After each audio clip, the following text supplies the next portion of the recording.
Bueno, la fantasía siempre ha sido un recurso humano utilizado a nivel psicológico para poder sobrevivir en medio de momentos difíciles, ¿no? Es como si la mente creara un escenario que no existe para poder evadir la realidad que no nos gusta, que no queremos ver o que simplemente no entendemos. Algo de eso debe haber habido esta semana en el grupo de invitados a la fiesta de Cachagua. No solo la música, los tinglados amorosos de los asistentes, el alcohol y la vista al mar estaban en una dimensión paralela a la de un país que está viviendo la peor pandemia en 100 años. Además, los factores reales de riesgo terminaron con varios de los bailarines playeros dando positivo al COVID después de la fiesta. La caricatura socioeconómica de los audios de WhatsApp de los asistentes que se filtraron, que se difundieron durante la semana, no son solamente una anécdota. A la fiesta costera se sumó una misa clandestina, un matrimonio clandestino en la comuna de Las Condes y quizás en cierto grupo de la población un deseo clandestino de hacer como si nada estuviese pasando, como si los veraneantes de Cachagua, de Zapallar o los asistentes al matrimonio en Las Condes contaran con anticuerpos sociales a este agente viral. Y la verdad es que cuando uno revisa los datos parece que ellos sí tienen inmunidad desde algún punto de vista. Tomando las cifras de muerte por COVID del Departamento de Estadísticas del Ministerio de Salud a la tercera semana de diciembre, las comunas que más presentan muertes son las más populares. Es decir, por una serie de factores sociales, el COVID está matando más a pobres que a ricos en nuestro país. En las comunas populares, el distanciamiento social y la cuarentena muchas veces se hacen imposible. A nivel laboral, por ejemplo, trabajadores del comercio ambulante, temporeros, choferes, reponedores de servicios, feriantes, carabineros, personal del ejército y, por supuesto, funcionarios de la salud están expuestos 24/7 al virus. A ellos nadie los invita a una fiesta y si lo hacen es para regalarse un paréntesis a una realidad que a rato se hace insoportable. En Cachagua lo más seguro es que nadie lo sepa o nadie lo quiera saber, porque no les interesa, porque más entretenidos son los líos amorosos, ¿no?, de este país de las maravillas entre Cachagua y Zapallar, un país donde parece que el COVID no existe, que es un invento de los pobres, los mismos pobres que jamás estarán invitados a esa fiesta. Hoy en Pauta Libre. Esta noche en Pauta Libre analizamos el masivo operativo antinarcótico en una comunidad de Temucuicui, región de la Araucanía, que terminó con un inspector fallecido y al menos 8 funcionarios heridos. Adherentes a Donald Trump asaltaron el Capitolio el pasado miércoles, el mismo día en que se ratificaba a Joe Biden como presidente electo. 5 personas fallecieron durante la manifestación que resultó en la renuncia de Steve Sund, jefe de policía del Capitolio. El líder de la Confederación de la Producción y el Comercio, Juan Sutil, se refiere a la crisis sanitaria y económica, el impuesto a los superricos y a sus dichos sobre los trabajadores en pandemia. La semana estuvo marcada por una masiva fiesta clandestina en Cachagua, por la renuncia de los ministros Monkeberg y Walker para presentarse como candidatos a la constituyente y por el veredicto del juicio por el asesinato de Camilo Catrillanca. Hablaremos de esto con la diputada por el Partido Comunista, Carol Cariola.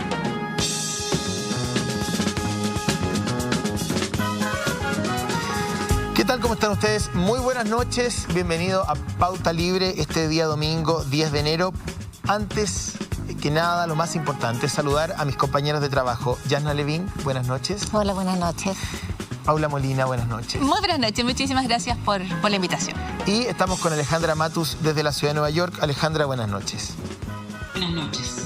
Nuestro editorial de hoy comenzaba con el Cachagua Gate, o esta fiesta realizada a fin de año, ¿no?, y que transgredió todos los factores legales y también sanitarios, y que tuvo, digamos, durante la semana un análisis desde el punto de vista social en relación a quiénes están respetando las normas, quiénes no lo están haciendo, y quiénes están exponiéndose a ser vectores de un agente viral que está matando, y como decía la editorial, estadísticamente demostrado, producto de las comunas que se ven afectadas por las muertes, más a pobres que a ricos.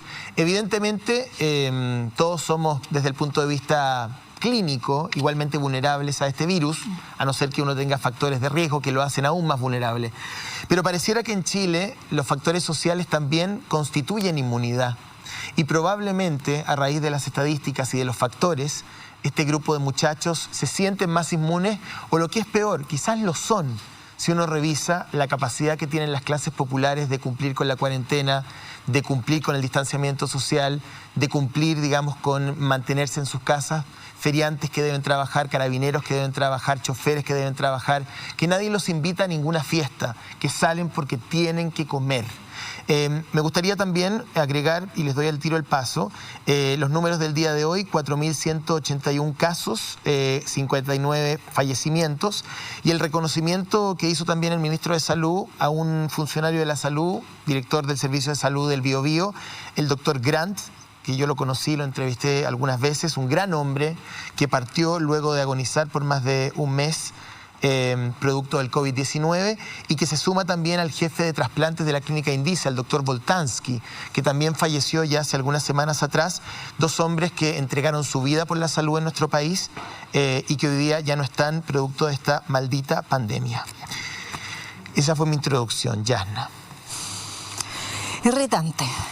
Irrita, es una petite socialité adolescente, muy inconsciente, quizás de una conciencia inversamente proporcional a sus recursos, pero irrita tanto como la fiesta en Cerrillos, como la fiesta en Macul. No se trata de aplicar un clasismo inverso en esta evaluación.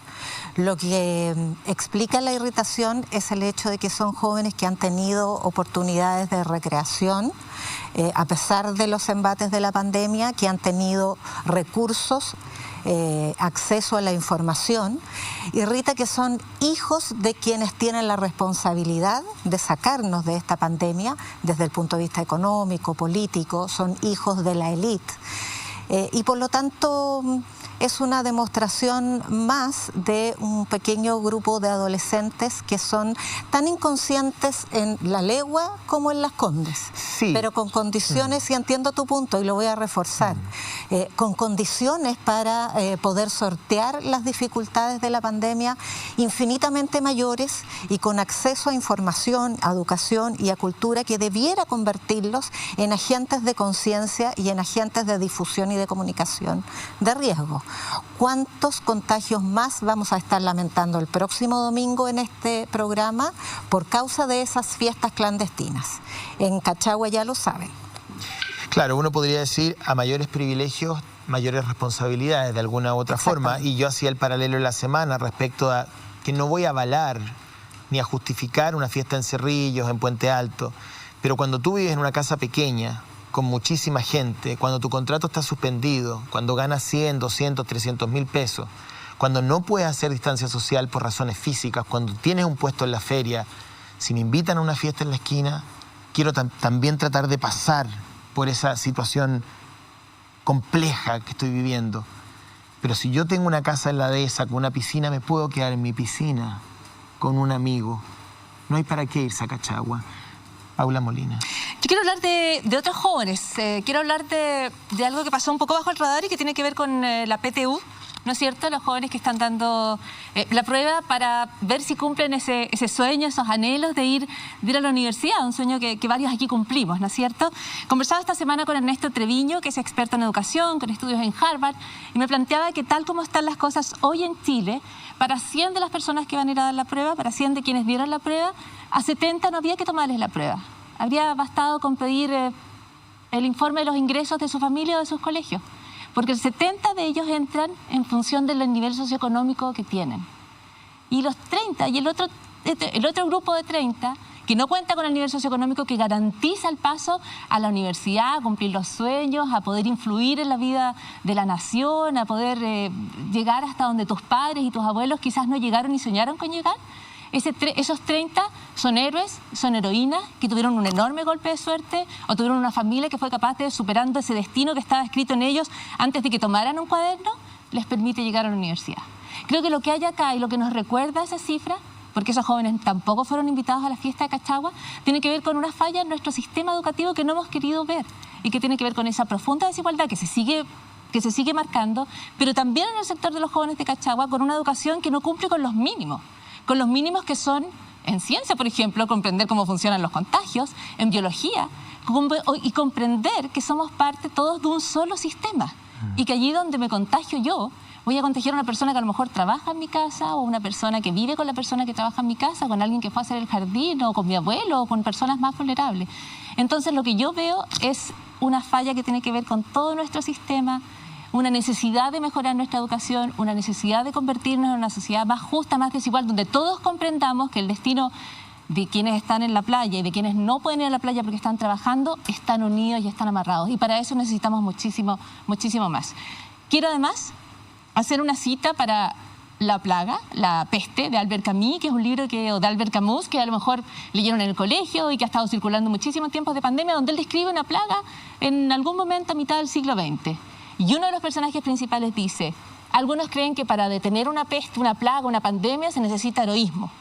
No se necesita heroísmo. Lo único que se necesita, y algunos no lo entenderán, es decencia. Es un poco de decencia.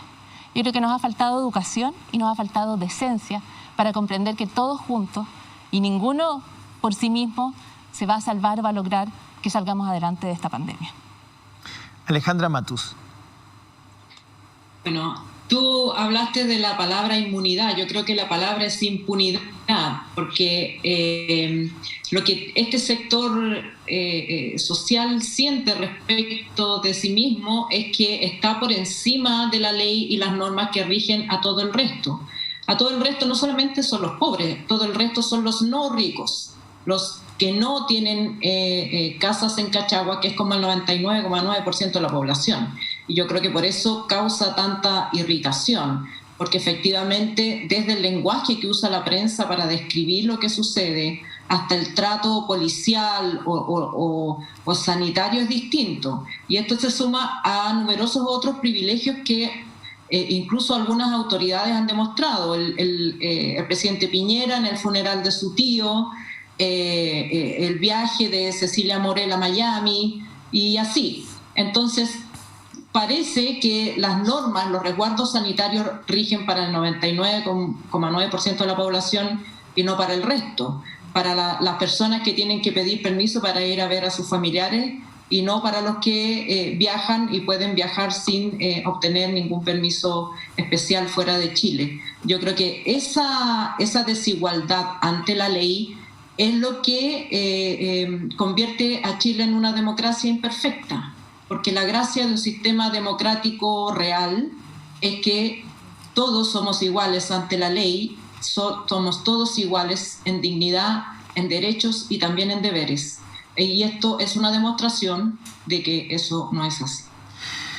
Un temazo, sobre todo cuando estamos en una curva al alza. Hoy día leía, digamos, varios reportes que tienen que ver con las recomendaciones que hace el Colegio Médico y las sociedades médicas respecto a una nueva cuarentena total y también la variable económica, ¿no? Ahí está el ministro de Economía con el ministro de Salud tratando de manejar el difícil equilibrio, se describe. Exacto, ¿no? Esa balanza que de alguna u otra manera marca la gestión de la pandemia en esta etapa.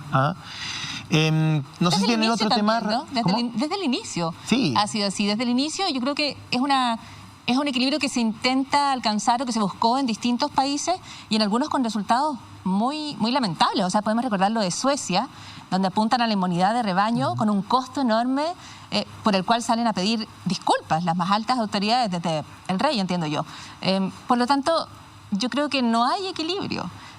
Lo que tienes que hacer es tomar las medidas de emergencia rápido, apuntar a un compromiso nacional en torno a lo mejor a restricciones más precisas, pero que respetemos entre todos y todas. Sí, pero escuchar un poquito. Yo quiero recordar una cosa, con las imágenes, uno ve que la fiesta es un lugar cerrado y con muchas personas aglomeradas y sin mascarilla, que es lo que los expertos y científicos llaman un evento súper contagiador. Es decir, que la probabilidad de que ese grupo de personas, basta con que haya habido uno con COVID para que se contagien muchos y luego esos que salen de ahí se convierten en súper contagiadores, porque son las condiciones ideales para la propagación del virus, que es un lugar cerrado con poca ventilación y muchas personas. Yo tiendo a pensar, y volviendo al tema de la fiesta de Cachagua, que a mayores privilegios, mayores responsabilidades. Reitero ese punto. Valoro las disculpas de la diputada Jimena Sandón respecto al comportamiento de su hijo. No me gusta que se le llame a esto fiestas privadas. ¿Por qué tenemos que maquillarlo con ese cinismo? Porque si esto ocurriera en Maipú, es una fiesta clandestina. O sea, por mucho menos anduvieron correteando a toda la gente del espacio Broadway. ¿Por qué? Porque era la Ruta 68, ¿no es cierto? Entonces, la verdad es que aquí hay desde la base una situación que molesta, que inquieta y que además nos deja... Y quiero repetir la estadística, y de verdad yo creo que este es el centro de la discusión, o parte del centro de la discusión. La estadística dice, y estos son números, no es un prejuicio socioeconómico, ni un sesgo, ni un resentimiento de clase. La estadística demuestra que el COVID en Chile mata más a pobres que a ricos. Es así, o sea, es así. Si uno revisa el documento del DEIS, que trae todo un informe a la tercera semana de diciembre, no he mirado las últimas 3 semanas, no creo que se haya modificado sustancialmente, tú te das cuenta que la mayoría de las muertes están en Puente Alto y de ahí hacia abajo. La comuna de Las Condes debe aparecer 5ª o 6ª. ¿Ah? Por lo tanto, exponerse a ser agente, a ser vector de un agente viral que va a terminar matando a otros, que además lo pasan peor que tú, me parece súper miserable. Disculpen que lo diga. Yo quisiera hablar de otra miseria y de otro atentado muy mortífero, y es el que se vivió en Estados Unidos, con este ataque a la democracia. No quiero profundizar más en los aspectos internos de la política norteamericana, porque además espero que la Alejandra nos dé mucha información al respecto. Pero está claro que Donald Trump no fue ese multimillonario excéntrico, extravagante, que se prestaba para humoradas. Donald Trump es parte de una peligrosísima ola populista, ultranacionalista de derecha que está azotando el mundo, que está en Brasil con Bolsonaro, que al día siguiente del ataque al Capitolio empezó a escribir el mismo guión que Donald Trump, anunciando que iba a ser víctima de fraude el 2022 cuando le toca enfrentar elecciones. Está Duterte en Filipinas, está Erdogan en Turquía, está Orbán en Hungría. Y hay algunos por acá también. Si no te vayas tan lejos, Yanna. No me provoques. Están partidos políticos como Vox en España, Salvini en Italia. Son personas que pretendieron dejar que se murieran ahogados en el Mediterráneo los refugiados, porque los refugiados son personas indeseadas para esas sociedades. Es una ola populista de ultraderecha que está socavando la democracia, con una ideología exactamente igual a la de Donald Trump, pero que además está socavando la dignidad humana, con un discurso xenófobo que desprecia a las personas por su raza, por su color, por su apariencia, con un discurso misógino que desprecia a las mujeres y que alienta el machismo de género, el machismo violento y la violencia de género. Y son personas que además atentan contra el planeta, porque son sujetos cuyos liderazgos descreen de la ciencia, niegan el calentamiento global, descreen de los tratados y convenios internacionales que han permitido que el mundo se ponga de acuerdo para evitar que continúe subiendo la temperatura en el universo. Es lo que hizo Trump y es lo que esperamos que revierta Biden, si es que logra el retorno al Tratado de París. Entonces es una ola que esperemos que no llegue a Chile. Hay algunos brotes todavía muy verdes, espero yo.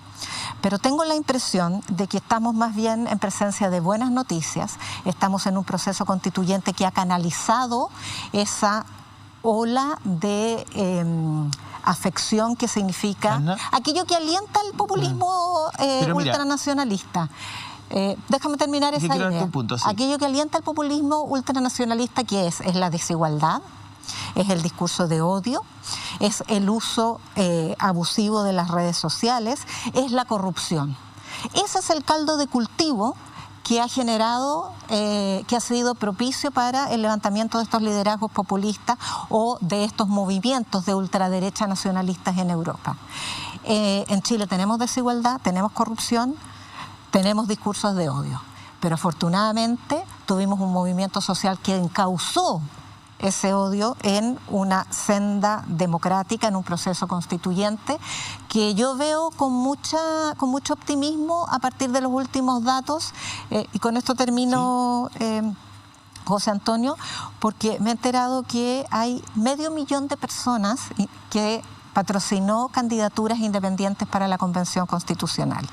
500.000 de personas es 100.000 más de las que firmaron por los partidos políticos cuando tuvieron que reficharse en el año 2017. O sea, hay más interés en propiciar candidaturas ciudadanas, y yo prefiero decir ciudadanas más que independientes, porque el concepto independiente no dice mucho, dice que no son de partidos nomás, y al decir que no son de partidos dice que no son los defectos que le encontramos a los partidos. Y que fueron y entregaron su patrocinio para que se inscribieran en el evento de mañana, que vamos a tener trasnoche para inscripción de candidaturas. Y yo espero que esas candidaturas ciudadanas que tienen estos patrocinios también existan en los partidos políticos, claro, porque también hay que buscarlos ahí.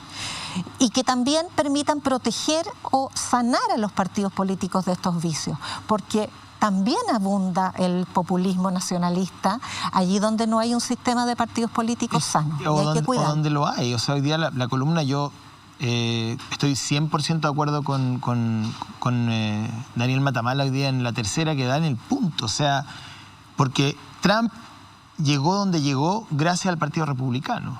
O sea, los partidos políticos tradicionales utilizan como marionetas a estos entes populistas, a estos actores populistas, para mantener sus cuotas de poder, y después esta marioneta se le transforma en un monstruo que no puede controlar. Y eso es lo que ha ocurrido con Trump, y eso es lo que ha ocurrido con Bolsonaro también, y eso es lo que ha ocurrido con muchos otros.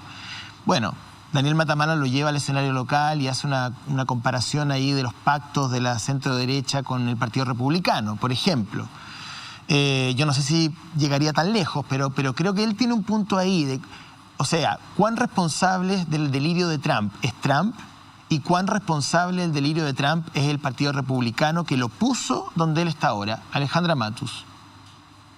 Sí, te agradezco mucho el interés en Estados Unidos. Creo que ha estado bien cubierto por lo que dice Yanna, lo que dices tú. Yo quiero hablar de otro tema. Vamos, dígame. Quiero hablar de los niños y jóvenes de la Araucanía sometidos a este acto de violencia del Estado con precedentes, sin precedentes en la Policía de Investigaciones, que parece que haber tomado la posta de Carabineros, en hacer estos operativos propagandísticos, enviar a 800 funcionarios vestidos con vestidura militar para incautar, según lo que se informa, porque tampoco no consta nada, 1.200 kilos de marihuana. Hoy día otra información decía que son 700 kilos, y un par de armas. Es a todas luces un acto absolutamente desproporcionado, políticamente, diría yo, estúpido. Es estúpido mandar el mismo día, tomar la decisión política del mismo día que se lee el fallo por el caso Catrillanca, a la misma zona donde él vivía, maltratar a su esposa, a su madre y a su hija de 7 años, con cualquiera que sea la excusa que se haya dado para ese acto. Y me parece que las autoridades políticas que tienen que haber visado este operativo, no se mandan 800 efectivos de investigaciones a ninguna parte del país sin que el ministro del Interior lo vise y sin que el ministro del Interior le pregunte al presidente, supongo.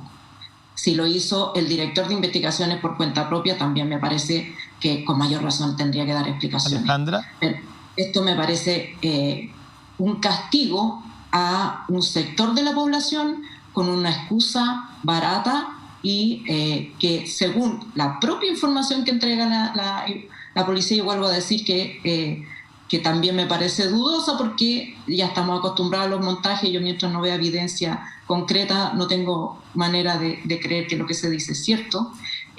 Me parece que aún siendo cierto estos 1.200 kilos de marihuana, no tiene ninguna proporción esta actuación de agentes del Estado. Alejandra, bueno, qué bueno que tocas el tema, porque yo puse este tema durante la semana, desde esa misma óptica, digamos, el día que esto ocurre. Primero, lamentar el fallecimiento, por supuesto, de este funcionario de la Policía de Investigaciones y también del agricultor, que muere en otro escenario, pero bueno, fue durante la misma jornada. Pero en un debate en el programa Hola Chile, hace 2 o 3 días atrás, puse precisamente desde la misma óptica que tú pones este punto sobre la mesa. Es decir, es un operativo tremendamente imprudente, absolutamente desproporcionado si uno revisa los operativos antidroga de cuántos funcionarios se utilizan para decomisar cierta cantidad de droga, el momento en que se escoge, porque es precisamente cuando se conoce la sentencia de homicidio simple contra el carabinero que mató a Camilo Catrillanca en la misma comunidad donde se produjo la persecución, digamos, que terminó con la muerte de este muchacho sobre el tractor. Por lo tanto, yo dije, y es lo que digo acá, pese a que he sido humillado en redes sociales durante toda la semana, humillación que la verdad yo desde mi convicción periodística no me afectan, porque soy periodista, más allá de lo que diga un precandidato como el señor Castro, gente que te diga que miserable, que payaso, da lo mismo. Yo tomé el teléfono, llamé a la familia de este funcionario caído, les di mi pésame, reporté, conversé con ellos, y ellos tienen una mirada bastante parecida, de que efectivamente hay un operativo que al menos es muy curioso. Respecto de los montajes, que fue la palabra que se generó en la semana, tanto ruido, porque yo la mencioné y ahora tú la dices también, Alejandra, así que no me siento tan solo. Yo no puedo decir y nadie podría afirmar que la muerte de este funcionario de la Policía de Investigación es un montaje. Eso sería una pelotudez gigantesca. Evidentemente, él falleció en un acto de servicio. Pero a la luz de la historia... Las circunstancias, no sabemos quién disparó el arma, no tenemos información fidedigna respecto de lo que allí sucedió. Solo conocemos las versiones policiales que, dada la trayectoria que han tenido las instituciones policiales en el último tiempo, lo menos que uno pide es otra fuente. Eso es lo que yo quise decir. Tiene que poner en duda lo que hace la policía, sobre todo si es con este despliegue, esta puesta en escena absurda y sobre todo avasalladora de los derechos de las personas. Si una persona comete un atentado o lo que sea, un acto, pongamos los casos Lavín y Delano, ellos cometieron delitos, pero no porque se haya cometido esos delitos graves contra el Estado, la democracia, el Estado de Derecho, no va la policía y rodea a la dehesa y ni se dejan caer con helicóptero en toda la dehesa suponiendo que ya que ellos viven ahí son todos responsables o todos sospechosos. Y eso es lo que ocurre en la Araucanía. Hay supuestamente un delito que se está investigando según ellos desde mayo, o sea, por lo tanto sabían exactamente, debían saber, digamos, si estaban investigando tanto tiempo, cuánto era la droga que se estaba cultivando ahí, y por lo tanto podían planificar una acción policial sin violar los derechos humanos de todos los demás. Alejandra, pero ¿tú coincides entonces con el planteamiento que yo hice durante la semana?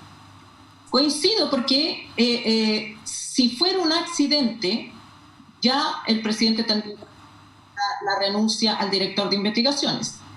Si la autoridad política lo autorizó, lo hizo a sabiendas de que ese mismo día se leía el fallo y lo hizo a sabiendas de la cantidad de gente que se iba a mandar para incautar 1.200 kilos de marihuana, que es una cantidad que en cualquier otro lugar del país significa destinar 5 funcionarios. Entonces, desde haya existido o no el delito, que espero que eso se aclare en algún momento por alguna investigación independiente, vuelvo a decir, todo el montaje es un montaje, la forma en que se actúa para ese objetivo policial. Quiero darle la palabra a mis compañeras. La idea no es hacer de esto un relato personal, sino que más bien debatir respecto del tema, pero yo me hago cargo de lo que digo. ¿Y cómo lo digo? Me hago cargo y pido disculpas cuando hay que pedir disculpas. Y cuando creo y tengo la convicción de que lo que digo tiene una arista de verdad, la defiendo porque soy periodista. Paula y Yasna, no sé si tienen ustedes algo que agregar. Sí, yo quiero partir con la imagen de una niña de 7 años rodeada, acordonada por 3 funcionarios de investigaciones que, según su propia declaración, una vez que detienen a la madre y a la abuela, no podían dejar que quedara sola en la vía pública. La niña no iba a quedar sola en la vía pública. Ellos la iban a dejar sola en la vía pública en una detención que a mí también me parece, respecto a la cual nos faltan todavía muchísimos antecedentes. La imagen de esa niña, a mí me parece, es una herida en Chile y no es una herida fresca, reciente, sino que se extiende hace demasiado tiempo y habla de la vulnerabilidad de los menores en la zona de la Araucanía en el marco de esta serie de operativos de los cuales nos falta muchísimo por saber para poder tener una imagen más clara, para que la ciudadanía, la opinión pública tenga una imagen más clara respecto a lo que está pasando.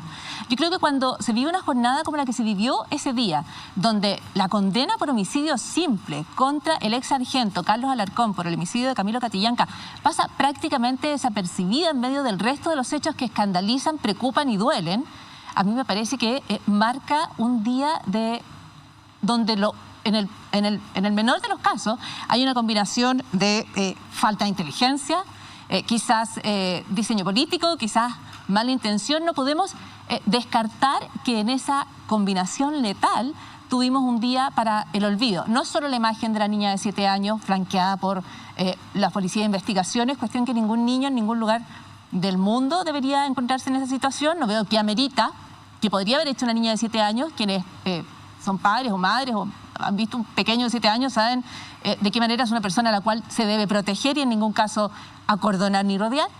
Luego está el hecho de este operativo que deja un policía de investigaciones fallecido en medio de muchísimas dudas respecto a lo que allí estaba ocurriendo y dudas que quedan además volando y sembrando las peores sospechas o justificadas sospechas respecto a qué pasó exactamente en ese lugar, y un agricultor fallecido. Lo que sea que se esté haciendo en la Araucanía, ya sea falta de inteligencia, descoordinación, mala intención, diseño político, lo que sea que se está haciendo en la Araucanía, hay una cuestión que todos y todas tenemos súper claro: se está haciendo mal.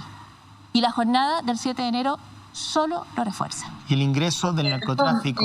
Perdón. Yo también lamento la muerte de las 2 personas, pero quiero decir que esta persona que falleció, que le decimos agricultor, era un militante de Patria y Libertad, es una persona que fue colaborador de los servicios de inteligencia durante la dictadura, y me parece, digamos, nada justifica una acción violenta en su contra, pero me parece que usar el adjetivo agricultor para definirlo no es suficiente.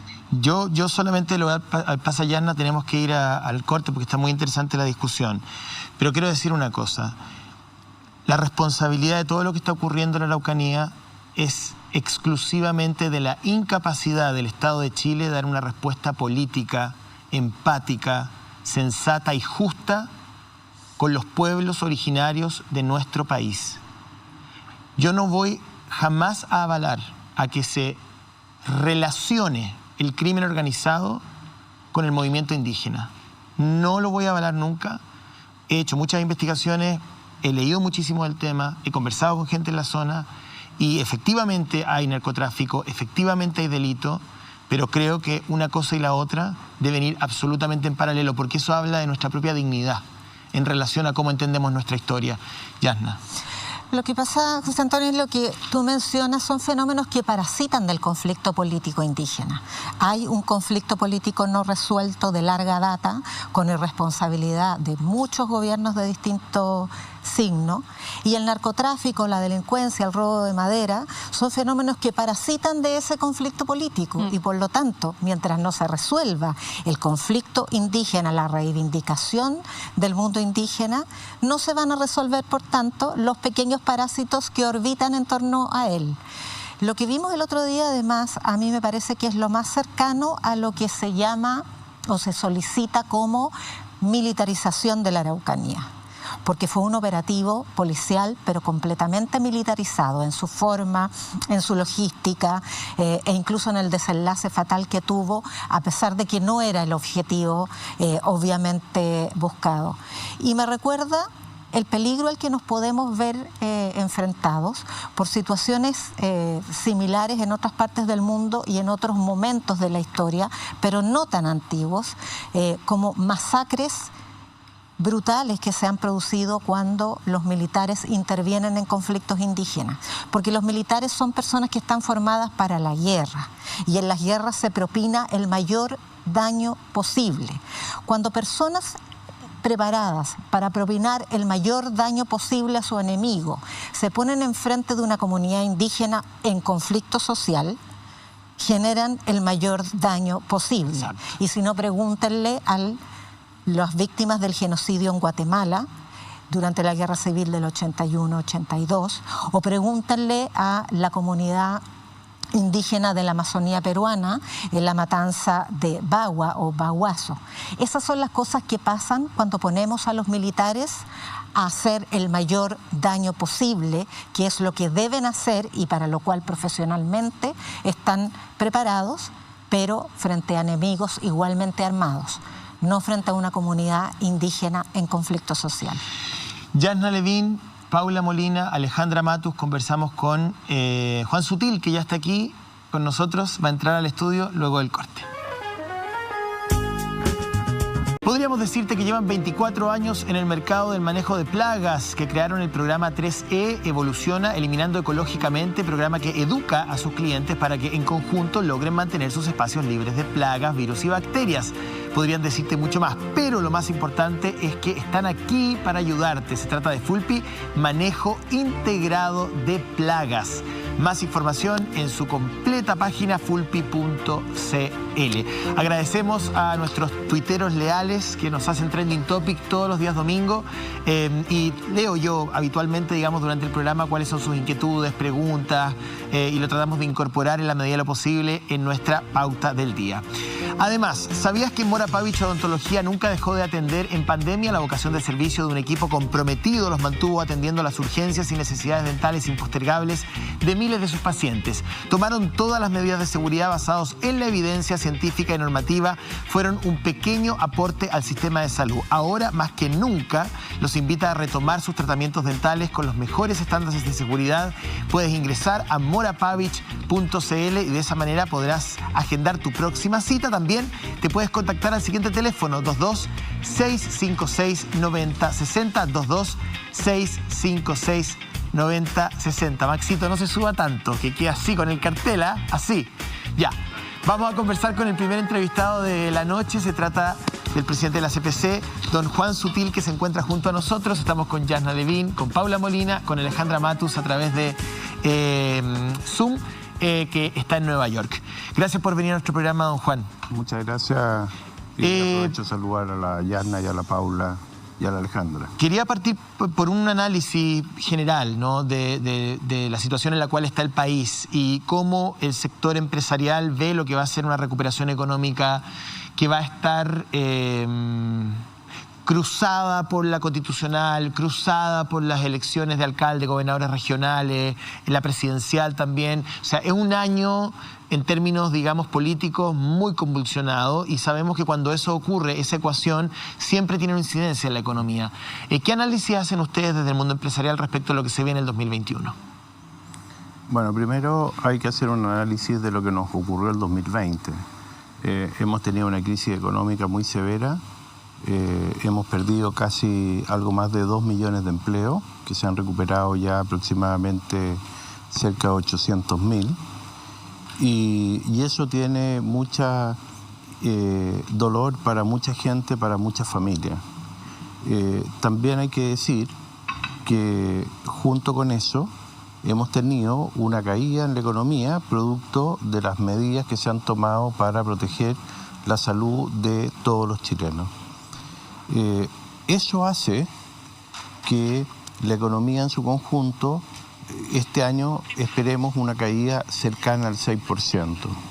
Sin embargo, estamos frente a un escenario relativamente positivo donde la proyección para el 2021 es que debiéramos recuperar entre un 4,5% y un 5,5% de esa pérdida. En el neto prácticamente estaríamos recuperando la posición si logramos ese objetivo, y eso es fruto de el mayor crecimiento que hay en China y el mayor crecimiento que hay en Estados Unidos, que son nuestros dos principales socios comerciales. Asociado a eso, el precio del cobre, que es muy importante para el desarrollo y el crecimiento de las exportaciones y la recaudación fiscal. Ahora, en ese contexto ya voy con las chiquillas una pregunta adicional. Usted describe un escenario bien complejo, ¿no? Sí.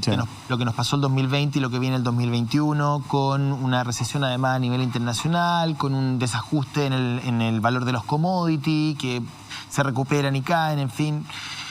Y que para las familias chilenas, sobre todo aquellas familias trabajadoras, ha sido tremendamente complejo. ¿Qué está dispuesto a hacer el mundo empresarial por esas familias, para ayudarlas en un año que lo más seguro sea muy complejo? ¿Qué están dispuestos ustedes a comprometer, a poner sobre la mesa?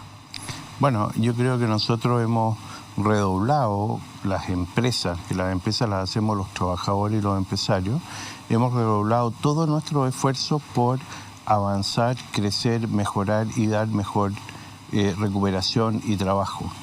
Desde ese punto de vista, nosotros las empresas tenemos un desafío importante, moral, ético, de seguir avanzando en lograr esos objetivos, e incluso más, en usar todas nuestras reservas para poder colaborar y contribuir a una mejor economía y mejores empleos. Y desde ese punto de vista, cuando tú, José Antonio, analizas las diferentes áreas de desarrollo del país y ves que sectores como la agroindustria han podido seguir funcionando con mucha actividad, la pesca, la industria forestal, la minería, los alimentos, la manufactura, va demostrando la importancia que es el sector formal de la economía. Y uno también pero exponiendo a los trabajadores al virus. No, porque, espérame un segundo, cuando tú analizas los protocolos, cuando tú analizas los resultados de las encuestas en las empresas, muchas veces encuentras que los propios trabajadores o colaboradoras o colaboradores, ellos mismos se sienten mucho más seguros dentro de las propias compañías. Yo he recorrido el país, he recorrido muchas empresas y te lo puedo decir de acuerdo a la percepción que yo tengo. Y desde ese punto de vista se ha dado muestras de seriedad de que es posible. Lo otro que es muy complejo es que hay una economía informal, que en el caso de Chile es del orden del 30 y algo %. Hay cifras oficiales que hablan de algo más de 30, algunas llegan hasta el 35%, y esa economía informal es la que más ha sufrido en esta pandemia, como es la gente que trabaja en las ferias, los feriantes, los comerciantes, etcétera, etcétera. Sutil, perdón, ya que habla de la agroindustria, muy buenas noches, habla de la formalidad y la informalidad. Usted ha planteado varias veces que existen personas que no quieren en el sector agrícola o agroindustria trabajar formalmente porque no quieren perder los beneficios que estarían obteniendo a través de las ayudas económicas por la pandemia. Como lo ha planteado ya un par de veces, me gustaría preguntarle de qué orden son los salarios, las remuneraciones que pueden recibir esas personas si prefieren continuar con las ayudas del Estado, que no son muy grandes en el caso de Chile tampoco. Así que quizás nos puede dar números que nos permitan entender por qué una persona preferiría mantenerse en la informalidad o no trabajar, como usted ha dicho. Bueno, depende del momento y del área, pero hoy día en una buena cosecha, un buen colaborador o un buen cosechero, por ejemplo la cereza, puede perfectamente ganar un sueldo superior a 500, 600 mil pesos, e incluso hay algunos que superan el 1.000.000 de pesos por mes. Personas que trabajan, perdón, ¿en qué área de la cosecha? En el área de la cosecha, o sea, en la cosecha misma de los árboles que se trabajan normalmente entre las 7 de la mañana y la 1:30, 2 de la tarde, porque después la fruta tú no la puedes cosechar por un problema de presión, porque la temperatura no te permite que esa fruta llegue en buenas condiciones a el packing. Y pudiendo ganar $1 millón de pesos, esas personas les dicen: yo prefiero no trabajar y seguir recibiendo las ayudas del Estado. Hay también otros casos de operarias que están dentro de una instalación que puede llegar a ganar 500.000 pesos, 480.000 pesos, dependiendo de los bonos productivos y los trabajos que cada una elabore, desde una base.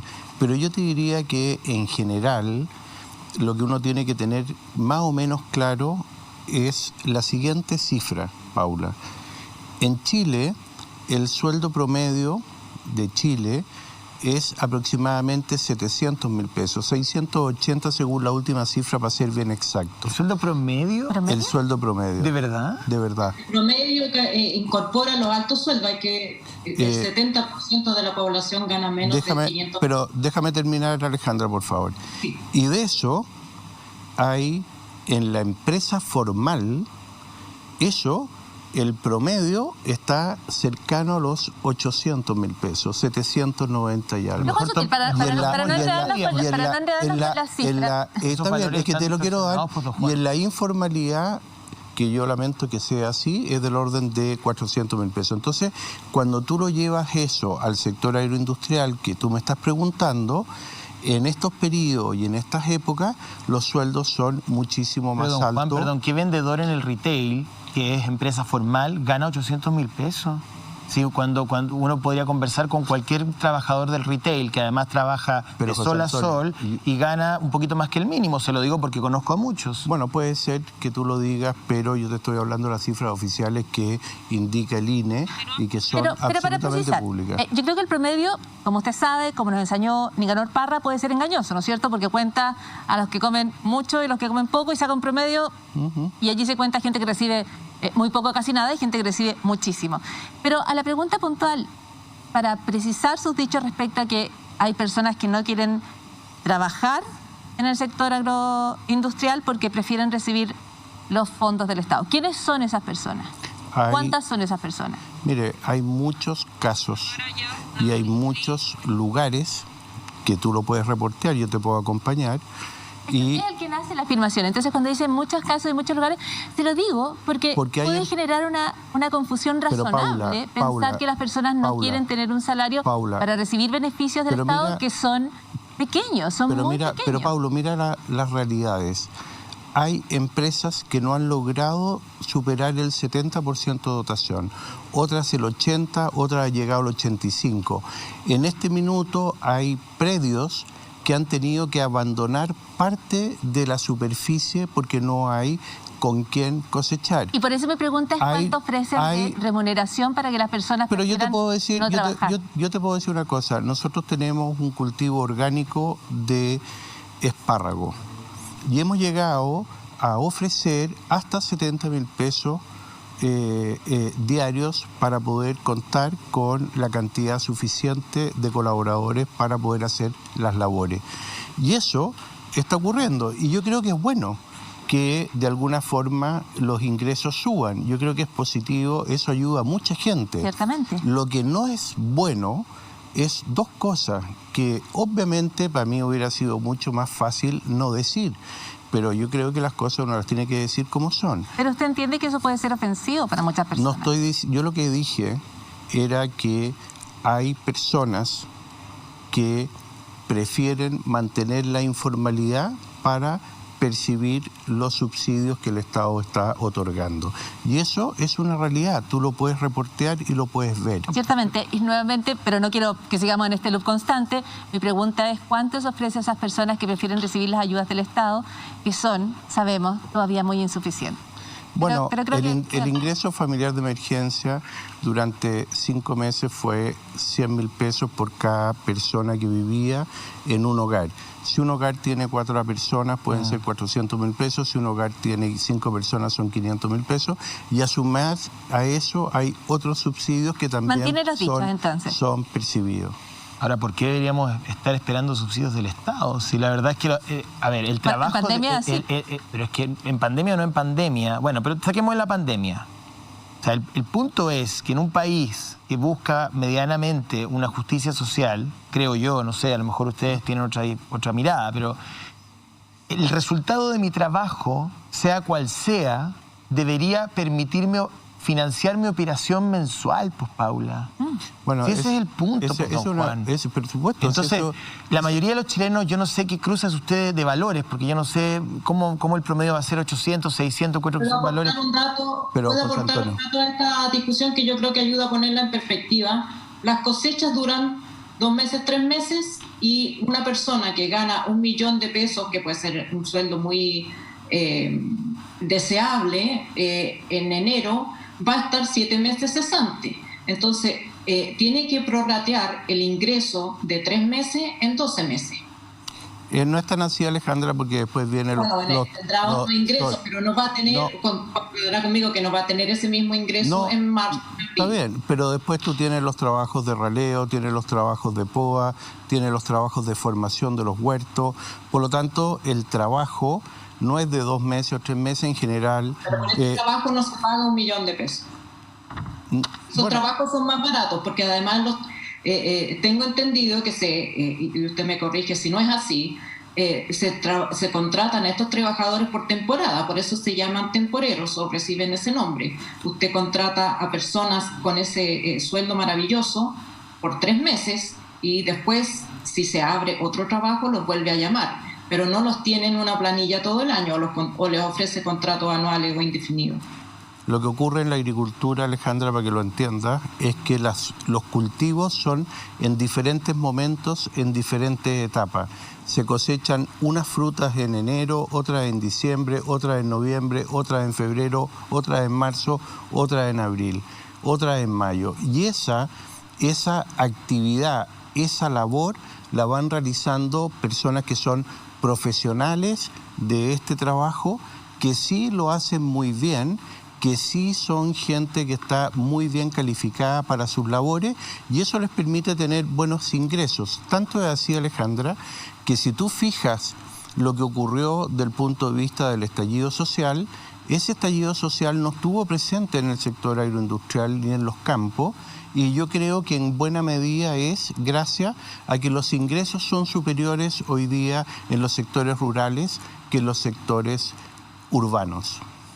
Y entonces usted sostiene que esas personas que están tan bien pagadas todo el año prefieren no tener contrato a cambio de recibir los subsidios del Estado. Yo estoy constatando un hecho, Alejandra, que es público, que tú lo puedes reportear, donde hay muchas empresas, vuelvo a reiterar, que no han logrado en un año como este, bajo estas condiciones, la dotación total, entre otras cosas, por 3 factores. El primero, porque hay el legítimo derecho de las personas a proteger su salud, y hay algunos que pueden querer no trabajar por esa razón, y a mí me parece que es razonable. La segunda razón es por la que yo indico, y la tercera razón es porque no hay inmigración laboral, que siempre ocurre, que existe desde Bolivia y desde Perú. Sí, es que llama la atención porque el ingreso familiar de emergencia se estableció justamente para que la gente no tuviera que ir a trabajar. Fue un mecanismo para garantizar la cuarentena. De hecho, su tardanza es una de las razones que la comunidad científica identifica como uno de los factores que precipitó el aumento de los contagios. Pero esta declaración sobre las dificultades para conseguir las dotaciones en esta faena, usted las hizo en noviembre y el IFE se acabó en octubre. De hecho, ahora se va a reactivar cuando haya cuarentenas y solo en las comunas en que estas cuarentenas se activen, en la eventualidad de que sean dinámicas. A mí me llama la atención, Juan Sutil, porque usted ha sido muy entusiasta en defender la salud de la economía. Entiendo que no hay ninguna contradicción con la salud de las personas y entiendo que usted lo tiene sumamente claro. Pero cuando esto comenzó a llegar a mediados de marzo, usted fue tan enfático en decir que había que mantener la economía abierta que llegó a decir que el virus podía morir a los 25 grados de temperatura y que por lo tanto eso nos daba una cierta inmunidad respecto del peligro del contagio. Yo quisiera preguntarle de dónde sacó esa información, por qué la sostuvo en ese minuto. Me imagino que, entiendo, es un periodo en que poco sabíamos del virus. No, pero cuando se entrega esa información... Te lo explico al tiro. Sí. Es información que es pública, donde hay algunas personas o científicos que decían que sobre ciertas temperaturas, para ser preciso, 27 grados o más, habían algunas personas que afirmaban que eso ocurría y que era positivo porque el sol tendía a eliminar el virus. Y el calor y el sol lo hacía. Había otros que decían que era sobre 30, otros sobre 37. La evidencia científica no la podemos conocer. Pero cómo no, si hoy día estamos a 33 grados todos los días y hay 4.100 casos. Está bien, pero es que espérame un segundo, José Antonio. Pero pero espérame un segundo. Lo que estoy diciendo es que la evidencia científica no está definida a qué temperatura en un ambiente común y corriente puede ocurrir. Lo que le quiero preguntar es, lo que estamos viviendo hoy día, ¿no le demuestran que esos documentos, paper o señores que escribieron eso estaban equivocados? O sea, porque no, si fuese como usted dice o como decía esa evidencia científica, evidentemente Antonio, hoy día no tendríamos COVID. Oye, mira, yo pido un poco de empatía. Yo lo que estoy diciendo es que yo cité una información y la contesté en un programa de televisión igual que este. Y por lo tanto, eso es lo que yo dije y en su minuto es lo que afirmaban terceras personas. Entonces, yo no veo por qué se me quiere enjuiciar por haber dicho eso. Entonces... No, ningún juicio. No lo digo por ti, lo digo por José Antonio, por la forma en que José Antonio se me tiró encima. No, a ver, perdón, quiero hacer una aclaración ahí.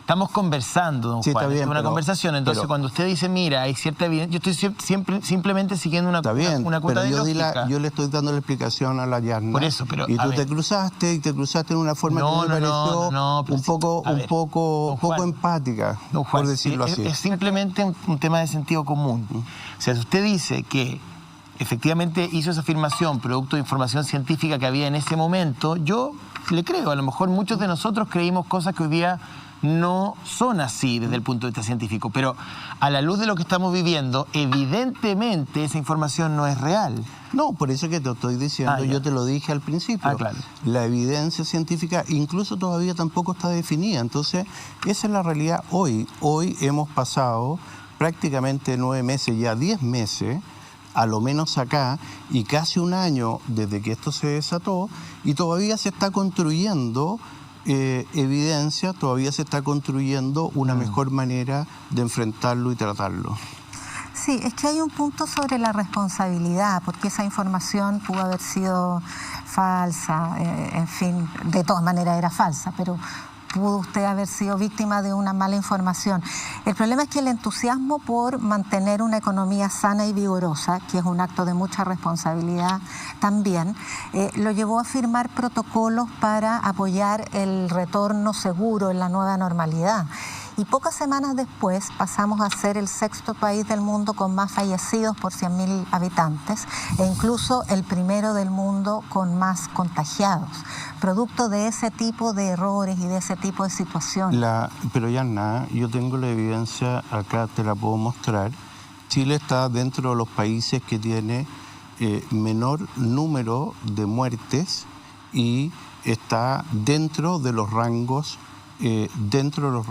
aceptables, si lo puedes decir así, a nivel promedio mundial. Lo que ocurrió con esta situación es que el sector productivo, del cual yo represento obviamente, logró demostrar que con buenos protocolos, con una preocupación por la salud de los trabajadores y trabajadoras, por hacer bien las cosas, aquellas empresas esenciales lograron permitir mantener la alimentación y la cadena productiva. Las empresas que se dedican a cumplir también los compromisos con los mercados internacionales en materia de alimentación también lo pudieron hacer. La minería también pudo trabajar. La construcción pública fue declarada esencial y también lo pudo hacer, y eso fue fruto de las buenas prácticas, de los buenos protocolos, de la participación de las mutuales, Sí, de la participación pública-privada al respecto. Comprendo, y pero hay 22.000 finalmente personas muertas, fruto también de la participación público-privada en acelerar el proceso de desconfinamiento. Mire, yo creo, honestamente, Yanna, que las cosas respecto a los protocolos de las empresas y del sector declarado esencial fueron adecuados, correctos, y Chile pudo demostrar, las empresas y los propios trabajadores, que los protocolos fueron protegiendo la salud de las personas. Esa es mi impresión y esa es mi experiencia, y creo que Chile logró ese objetivo. Y pienso que dentro de la responsabilidad con que se actuó, los resultados hoy día, a la vista de lo que está ocurriendo, son aceptables dentro de igual el drama que significa estar en una crisis como esta, el dolor que significa para muchas personas que han fallecido o que tienen una familiar o un amigo o alguien cercano que haya fallecido, pero sin embargo el resultado en general yo diría que es satisfactorio, por ponerlo de una forma así. Alejandra, ¿vas Sí. tú ahora? No, perdón, ¿vamos con Alejandra o vamos a corte comercial? Sí. Vamos con la Ale, ya, Ale. Yo le quiero hacer una pregunta de política más global. Usted, como todos los chilenos y chilenas, ha sido testigo del descontento de la sociedad chilena con la actual estructura política, social y económica, manifestada en el llamado estallido del 18 de octubre, que derivó en un plebiscito.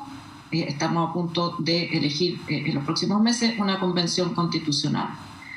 Usted, ¿cuáles son sus reflexiones respecto de la responsabilidad en ese descontento de la conducta de las empresas que funcionan en Chile, tanto chilenas como extranjeras?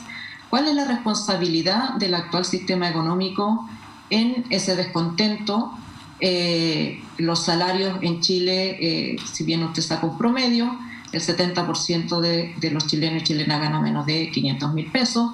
Usted también ha mencionado que hay un enorme sector informal, eso se llama falta de desarrollo, actividad productiva capaz de emplear a las personas, se llama mal sistema de educación que no permite que las personas tengan una educación adecuada para agregarle valor a lo que se hace en el país. ¿Usted cómo lo ve? Bueno, primero me gustaría poder ponerlo en un contexto. Chile tiene aproximadamente 32% de la fuerza laboral informal, México tiene un 52%, Perú tiene un 73%, Argentina está cercano al 60%. Para ponerlo en ese contexto, Chile tiene un sueldo mínimo de 300 y fracción mil pesos, que es exactamente 25 veces sobre el sueldo mínimo o lo que gana un médico en otras latitudes como Venezuela, Venezuela o Cuba u otros países. Por lo tanto, si lo miramos en ese contexto, por supuesto que nosotros tenemos que hacer más. Tú tienes razón en que nosotros tenemos que generar mayor valor agregado y mayor valor a la cadena productiva, que eso permita que muchas personas, como tú bien mencionas, tienen que ganar mejor. Sin embargo... Y pagar más impuestos también. También. Sin embargo, Chile, así todo, ha logrado derrotar la pobreza desde un 70% que hemos tenido en los últimos 40 años a algo menos del 10%. Hay mucho que hacer, hay una clase media muy frágil y quedó demostrado claramente. Y creo que nosotros tenemos que redoblar los esfuerzos. Ahora, yendo directamente a la pregunta que usted me hace, yo creo que toda la sociedad en su conjunto y nosotros los empresarios, lo que yo represento también, tenemos que asumir nuestras responsabilidades. Y la primera responsabilidad que tiene nosotros como ciudadanos es haber elegido a nuestras autoridades, que muchas de ellas, incluyendo, teniendo información, sugerencias de organismos internacionales como el Banco Mundial, el Fondo Monetario o la OCDE, que nos dijeron que había que hacer reformas a las pensiones hace ya más de una década, en que nos dijeron que había que hacer mejores reformas a la educación, mejor reforma a la salud, y no están hechas. Yo creo que eso es muy importante reconocer, porque ahí está gran parte de los problemas. Y en el caso del sector empresarial, todos sabemos y tenemos que lamentar hechos que, por cierto, son rechazables y incorrectos. Y los conocemos, como son los casos de la colusión o la información privilegiada. Y eso, Alejandra, felizmente el año 2016, el 2017 y hoy día se está de alguna forma generando legislación que permita rigidizar y castigar mejor esos hechos, especialmente para que no vuelvan a ocurrir cosas que ocurrieron hace 15 años o más, que por supuesto todos condenamos. Sí. Juan, qué bueno que citan los organismos internacionales. Hay otro organismo internacional, la Organización Internacional del Trabajo, la OIT, que recomienda que para que la herramienta más eficiente para subir los sueldos es permitir la organización laboral. Y así como los empresarios tienen esta confederación que usted preside, donde hay distintos empresarios de distintas ramas y plantean sus intereses, eligen sus representantes, van al Congreso a expresar sus puntos de vista o a la televisión, como ocurre en este minuto. ¿Usted estaría de acuerdo con que los trabajadores pudieran organizarse interempresa, tener confederaciones fuertes que pudieran negociar colectivamente sus derechos ante la empresa?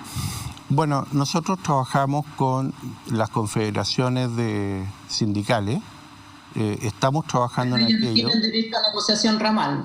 Estamos trabajando con ellos, trabajamos con la Confederación de Trabajadores de Chile, la UNT, y también con la CUT, con algunos miembros de la CUT, y estamos trabajando precisamente en entender cuáles son aquellas cosas positivas de las negociaciones en España, en Alemania, en Australia, y estamos en un trabajo, lo estamos haciendo con dirigentes sindicales, muchos de ellos muy importantes, de muchos sectores productivos, y por supuesto hoy día ante el cambio constitucional que se nos viene en la Convención, yo creo que estos temas van a estar ahí. ¿Por qué? Porque la Constitución va a dejar probablemente situaciones habilitantes para avanzar en estas materias. Don Juan, ¿Me permite la última pregunta respecto del tratado transpacífico, el TPP, que el gobierno ha intentado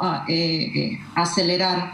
¿Usted está de acuerdo con ese tratado? ¿No le parece que viola la soberanía nacional? Y que pone en riesgo una serie de sectores vinculados al mundo ambiental y otros. Mire, yo estoy de acuerdo con el TPP-11 y creo que es importante firmarlo por el acceso que nos da a los mercados como Japón, Indonesia y otros. Y creo que también es muy importante mirarlo al detalle, porque hay muchas cosas que se dicen negativas del tratado que no son tal. Y yo creo que eso es muy importante decirlo. De hecho, este es un tratado que nace fruto del esfuerzo del canciller Heraldo Muñoz y el empuje de la presidenta Bachelet. Y es un tratado que, a mi juicio, es bueno para Chile y es bueno para los intereses del desarrollo futuro de Chile y de esos mercados. No hay que olvidarse también que parte del éxito del desarrollo de Chile pensando en que en la década del 90 solo cerca del 20% del Producto Interno Bruto dependía de las exportaciones y hoy día cerca del 60%, eso fue fruto de una política abierta de tratados internacionales. Tenemos 64 tratados que nos permite estar en el 87% del mercado mundial. Nos quedan, don Juan, nos quedan 2 preguntas cortitas porque tenemos que ir a la pausa. Yasna sí, yo y quisiera volver a la situación dramática de las personas más carenciadas, los trabajadores, quienes no tienen trabajo, que siguen siendo más de 1 millón de chilenos. Desde el punto de vista de la política pública para enfrentar esa situación, usted ha sido bastante conceptuoso con la gestión del gobierno. La organización, la OCDE, ha informado que el gasto social en pandemia para la protección social de las personas vulneradas por esta epidemia ha sido en un 20% del PIB en los países más prósperos, de un 15% en los países del nivel de Chile. Sin embargo, el gasto social de Chile en pandemia equivale a un 15% del PIB.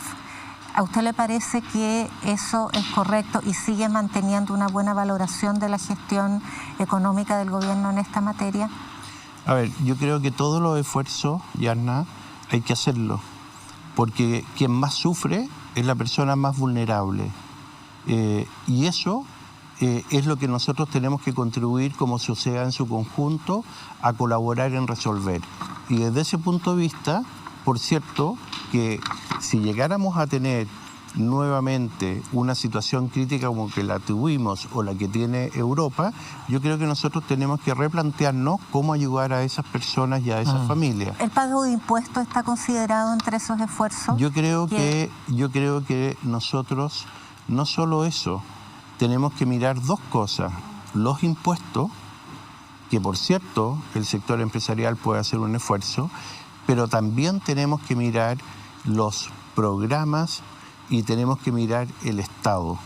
El Estado hoy día... Estamos hablando con un empresario, por eso le quiero preguntar es que es muy importante cuando usted le pide, no solo al empresario, sino que a la empresa, que somos todos, incluyéndolo a usted, porque también tiene que pagar más impuestos, que el Estado haga un trabajo correcto y que el Estado no tenga captura, que el Estado no tenga malos programas. Eso se lo preguntamos al ministro de Hacienda, pero usted está dispuesto a que haya un impuesto a la riqueza, un impuesto al patrimonio, un impuesto a los súper ricos, como lo ha sugerido hace 2 días Sebastián Edwards, que no, mire, no es el propio FMI, Chile tiene ya impuestos porque tiene las contribuciones. Estamos hablando Esperemos un segundo, tiene el impuesto de las patentes comerciales de las empresas. Pero, don Juan, estamos hablando de los grandes patrimonios. Esperemos un segundo. Sí. Y en los impuestos, yo creo que es más eficiente mirar los flujos que los patrimonios. En todos los países de la OCDE, salvo 3 de todos, de 19 que llegaron a tener, en esos países fueron retirando el impuesto al patrimonio porque es muy difícil de recaudar, es muy difícil de calcular y finalmente no es eficiente. Y yo creo que nosotros tenemos la obligación de tener impuestos que sean eficientes en la forma de recaudar. ¿Qué impuesto está dispuesto a subir usted? Bueno, yo creo que en materia de impuestos, nosotros tenemos el 27% del impuesto a la empresa. Hay países que tienen menos. De hecho, en el promedio de la OCDE estamos un poco alto, pero hay países que lo tienen algo más alto. Y también yo creo que el impuesto a las personas, Chile debiera empezar a aplicar el mayor impuesto también a las personas y especialmente a los que más ganan, sin duda. Perdón, no sé, se dejan de percibir 9.300 millones de dólares en exenciones tributarias. Bueno, las exenciones tributarias yo estoy de acuerdo con que hay que eliminarlas en gran parte las que correspondan. Y esas excepciones tributarias, felizmente, y así lo discutí con el ministro de Hacienda, hay un informe del Fondo Monetario, si no me mal recuerdo, Sí. y de la OCDE, Sí. y en ese informe hay ciertas recomendaciones que, a juicio del ministro, que yo lo comparto, deberíamos implementar. O sea, abierto a subir impuestos y abierto a contener las exenciones tributarias y esa fuga de 9.000 millones de dólares. Pero sí es importante, Paula, que el Estado también haga lo que le corresponde. ¿Qué le corresponde? El Estado tiene muchas capturas, tiene mal gasto, ni siquiera hoy día es capaz, José Antonio, de saber cuántos trabajadores tiene el Estado, no existe esa data, y existe mucha pérdida y frustración. Por ejemplo, la discusión que hay hoy día entre el alcalde Jadwe y la alcaldesa Matei, donde la alcaldesa Matei pagó por las luminarias, las mismas luminarias, vamos a hablar de las 180 mil luminarias, pesos, y el alcalde Jadwe pagó 780 mil pesos. En este programa nadie se las lleva a pelas, si vamos a hablar de las luminarias. Entonces yo digo, contratos distintos que se están investigando, pero yo digo, bueno, ese tipo de cosas. Mira, yo fui a un programa con la Mónica González y la Evelyn, Sí, en Mega. en Mega, y que ustedes lo pueden ver. Y a mí me impresionó, incluso me dolió, cuando yo escuchaba a la Mónica y escuchaba a la Evelyn decir con qué nivel de destajo se roba en Chile, en ese sector, para que la gente lo entienda, en el sector público, en los municipios. Tú decías, ay, chuta. Ya, pero en el sector privado también se roba. roba de Juan. destajo. O sea, la corrupción es pública y es privada. No, pero no tenemos por qué empatar. Simplemente estoy poniendo... de frambuesa falsa. Te lo agradezco, Alejandra. Te lo agradezco, lo voy a aclarar. Por favor, necesito aclararlo. Aclárelo. Empresa Sutil compró una empresa que se llama Frutícola Olmué. Y esa empresa tiene una planta de repacking que da servicios a terceros en esa época. Una empresa que se llama Fruto de Bosco, de un señor Rebolledo, vinculado a una empresa china y otra canadiense. A los pocos meses que nosotros tomamos el control, nos dimos cuenta que era imposible que él pudiera reempacar esa cantidad de fruta porque no existía ni siquiera en Chile. Yo pedí una investigación, esa investigación en forma muy abierta y rápida confirmó los hechos, Alejandra, y inmediatamente procedimos a hacer las denuncias correspondientes a los organismos gremiales, a aduana, a la Dirección Económica, Cancillería y Agricultura. Y nosotros hicimos esa denuncia que finalmente, esperamos un segundo, esta empresa fue condenada con una multa importante que la rebajaron. El abogado fue el señor Tombolini. Y dicho eso, que a nosotros nos parecía que deberían haber sido castigados, y ellos reconocieron los hechos que nosotros denunciamos, que yo no tengo nada que ver con ellos, para que quede claro, finalmente en Canadá deciden que esto era inaceptable. Entonces Reuters, a través de una investigación, solicita la investigación. Y nosotros entregamos todos los antecedentes, colaboramos y nuevamente... ¿Pero había delito o no? ¿De O sea, qué? que Canadá está investigando porque usted denunció esa su afirmación. Por supuesto, y nosotros denunciamos, y el delito lo cometió esa empresa que se llama Fruto de Bosco. Okay. Y por supuesto, en las redes sociales lo vinculan a que era una empresa que nosotros estábamos vinculados, que yo jamás Y no, tuve es un nada que ver. intermediario en el fondo. Y no, José Antonio, yo no era intermediario. No, la empresa, esta era una segunda empresa que no tenía que ver. Esta era una empresa Claro. chanta, con unos chinos chanta, que traían fruta a Chile, la daban vuelta, la exportaban a Canadá, poniendo en riesgo la integridad del consumidor y poniendo en riesgo la integridad chilena, que somos exportadores de fruta de calidad. José, Y usted por nunca eso- se benefició de ninguna manera de los ¿Perdón? negocios que usted ha descrito como chanta. Usted nunca se benefició de Pero no, este pues, chanterío. Al contrario, No, se dice que pues, lo nosotros denunció. hicimos la denuncia. No puedo Tenemos que- dejar de tenemos que ir preguntarle, cerrando porque está usted esperando mencionó Oscar Carriola, los pero problemas de diga. gestión del Estado y los desfalcos que se han producido en municipalidades, en distintos ámbitos del Estado y de la administración pública. Estoy Pero yo diciendo quiero lo que dijo la Mónica y la Evelyn, que me impactó. Sí, pero usted ha mencionado mucho respecto de la gestión del Estado. Yo quiero preguntarle como gremio, la gestión del empresariado en materia de corrupción ha dejado bastante que desear. Hay 28 empresas envueltas en financiamiento ilegal de la política, para no hablar de las colusiones y otros problemas. ¿Qué gestión concreta y qué autocrítica concreta va a tomar su directiva de la CPC en esa materia? Nosotros lo hemos condenado, yo en lo personal lo he condenado, ha sido público. Salió recién el fallo de la situación de Colpesca, lo condené con toda fuerza. La ley de financiamiento a la política se modificó, la ley era, la financiamiento era feo, malo y lamentablemente enlodó a un factor que es muy importante, que la política debiera ser una política de alto nivel. ¿Por qué? Porque la política, mientras mejor política tienen los países, mejor futuro y mejor porvenir también tienen. Y eso, felizmente, se modificó. ¿Y quién tuvo los pantalones para hacerlo? Fue la presidenta Bachelet, que modificó la ley de financiamiento a la política, y antes de eso cayeron todos, porque ahí se financiaban moros y cristianos, y especialmente sectores de izquierda que también lo hicieron, y sectores de derecha, y especialmente más de izquierda, como me reconoció un día. 28 empresas que no cayeron, salvo en tribunales tributarios. Mira, como dijo la Mónica Rincón, y está en una entrevista, me dijo: Juan, debo reconocerte que cuando se empezó a investigar a la izquierda, ese día se acabaron las investigaciones. Bueno, sí, porque hubo una intervención al Servicio de Impuesto Interno. La verdad que da lo mismo si uno es de izquierda o de derecha, el punto es que no hay que robarse la plata nomás. Obvio, estás de acuerdo en eso. Don Juan Sutil, gracias por haber venido al programa. Tenemos regalo, gentileza de Penguin Random House. Mide lo que importa, cómo Google, Bono y la Fundación Gates cambian el mundo, con OKR de John Doerr.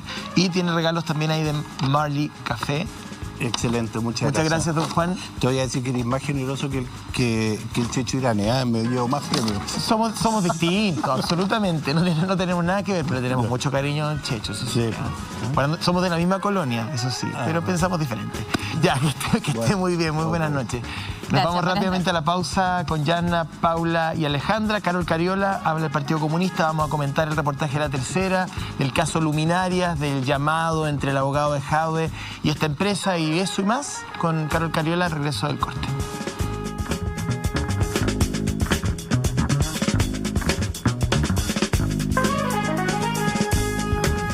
Ponga atención al siguiente mensaje. Mora Pavich Odontología nunca dejó de atender en pandemia. La vocación de servicio de un equipo súper comprometido los mantuvo atendiendo las urgencias y necesidades dentales impostergables de miles de sus pacientes. Tomaron todas las medidas de seguridad basados en la evidencia científica y normativa. Fueron un pequeño aporte al sistema de salud.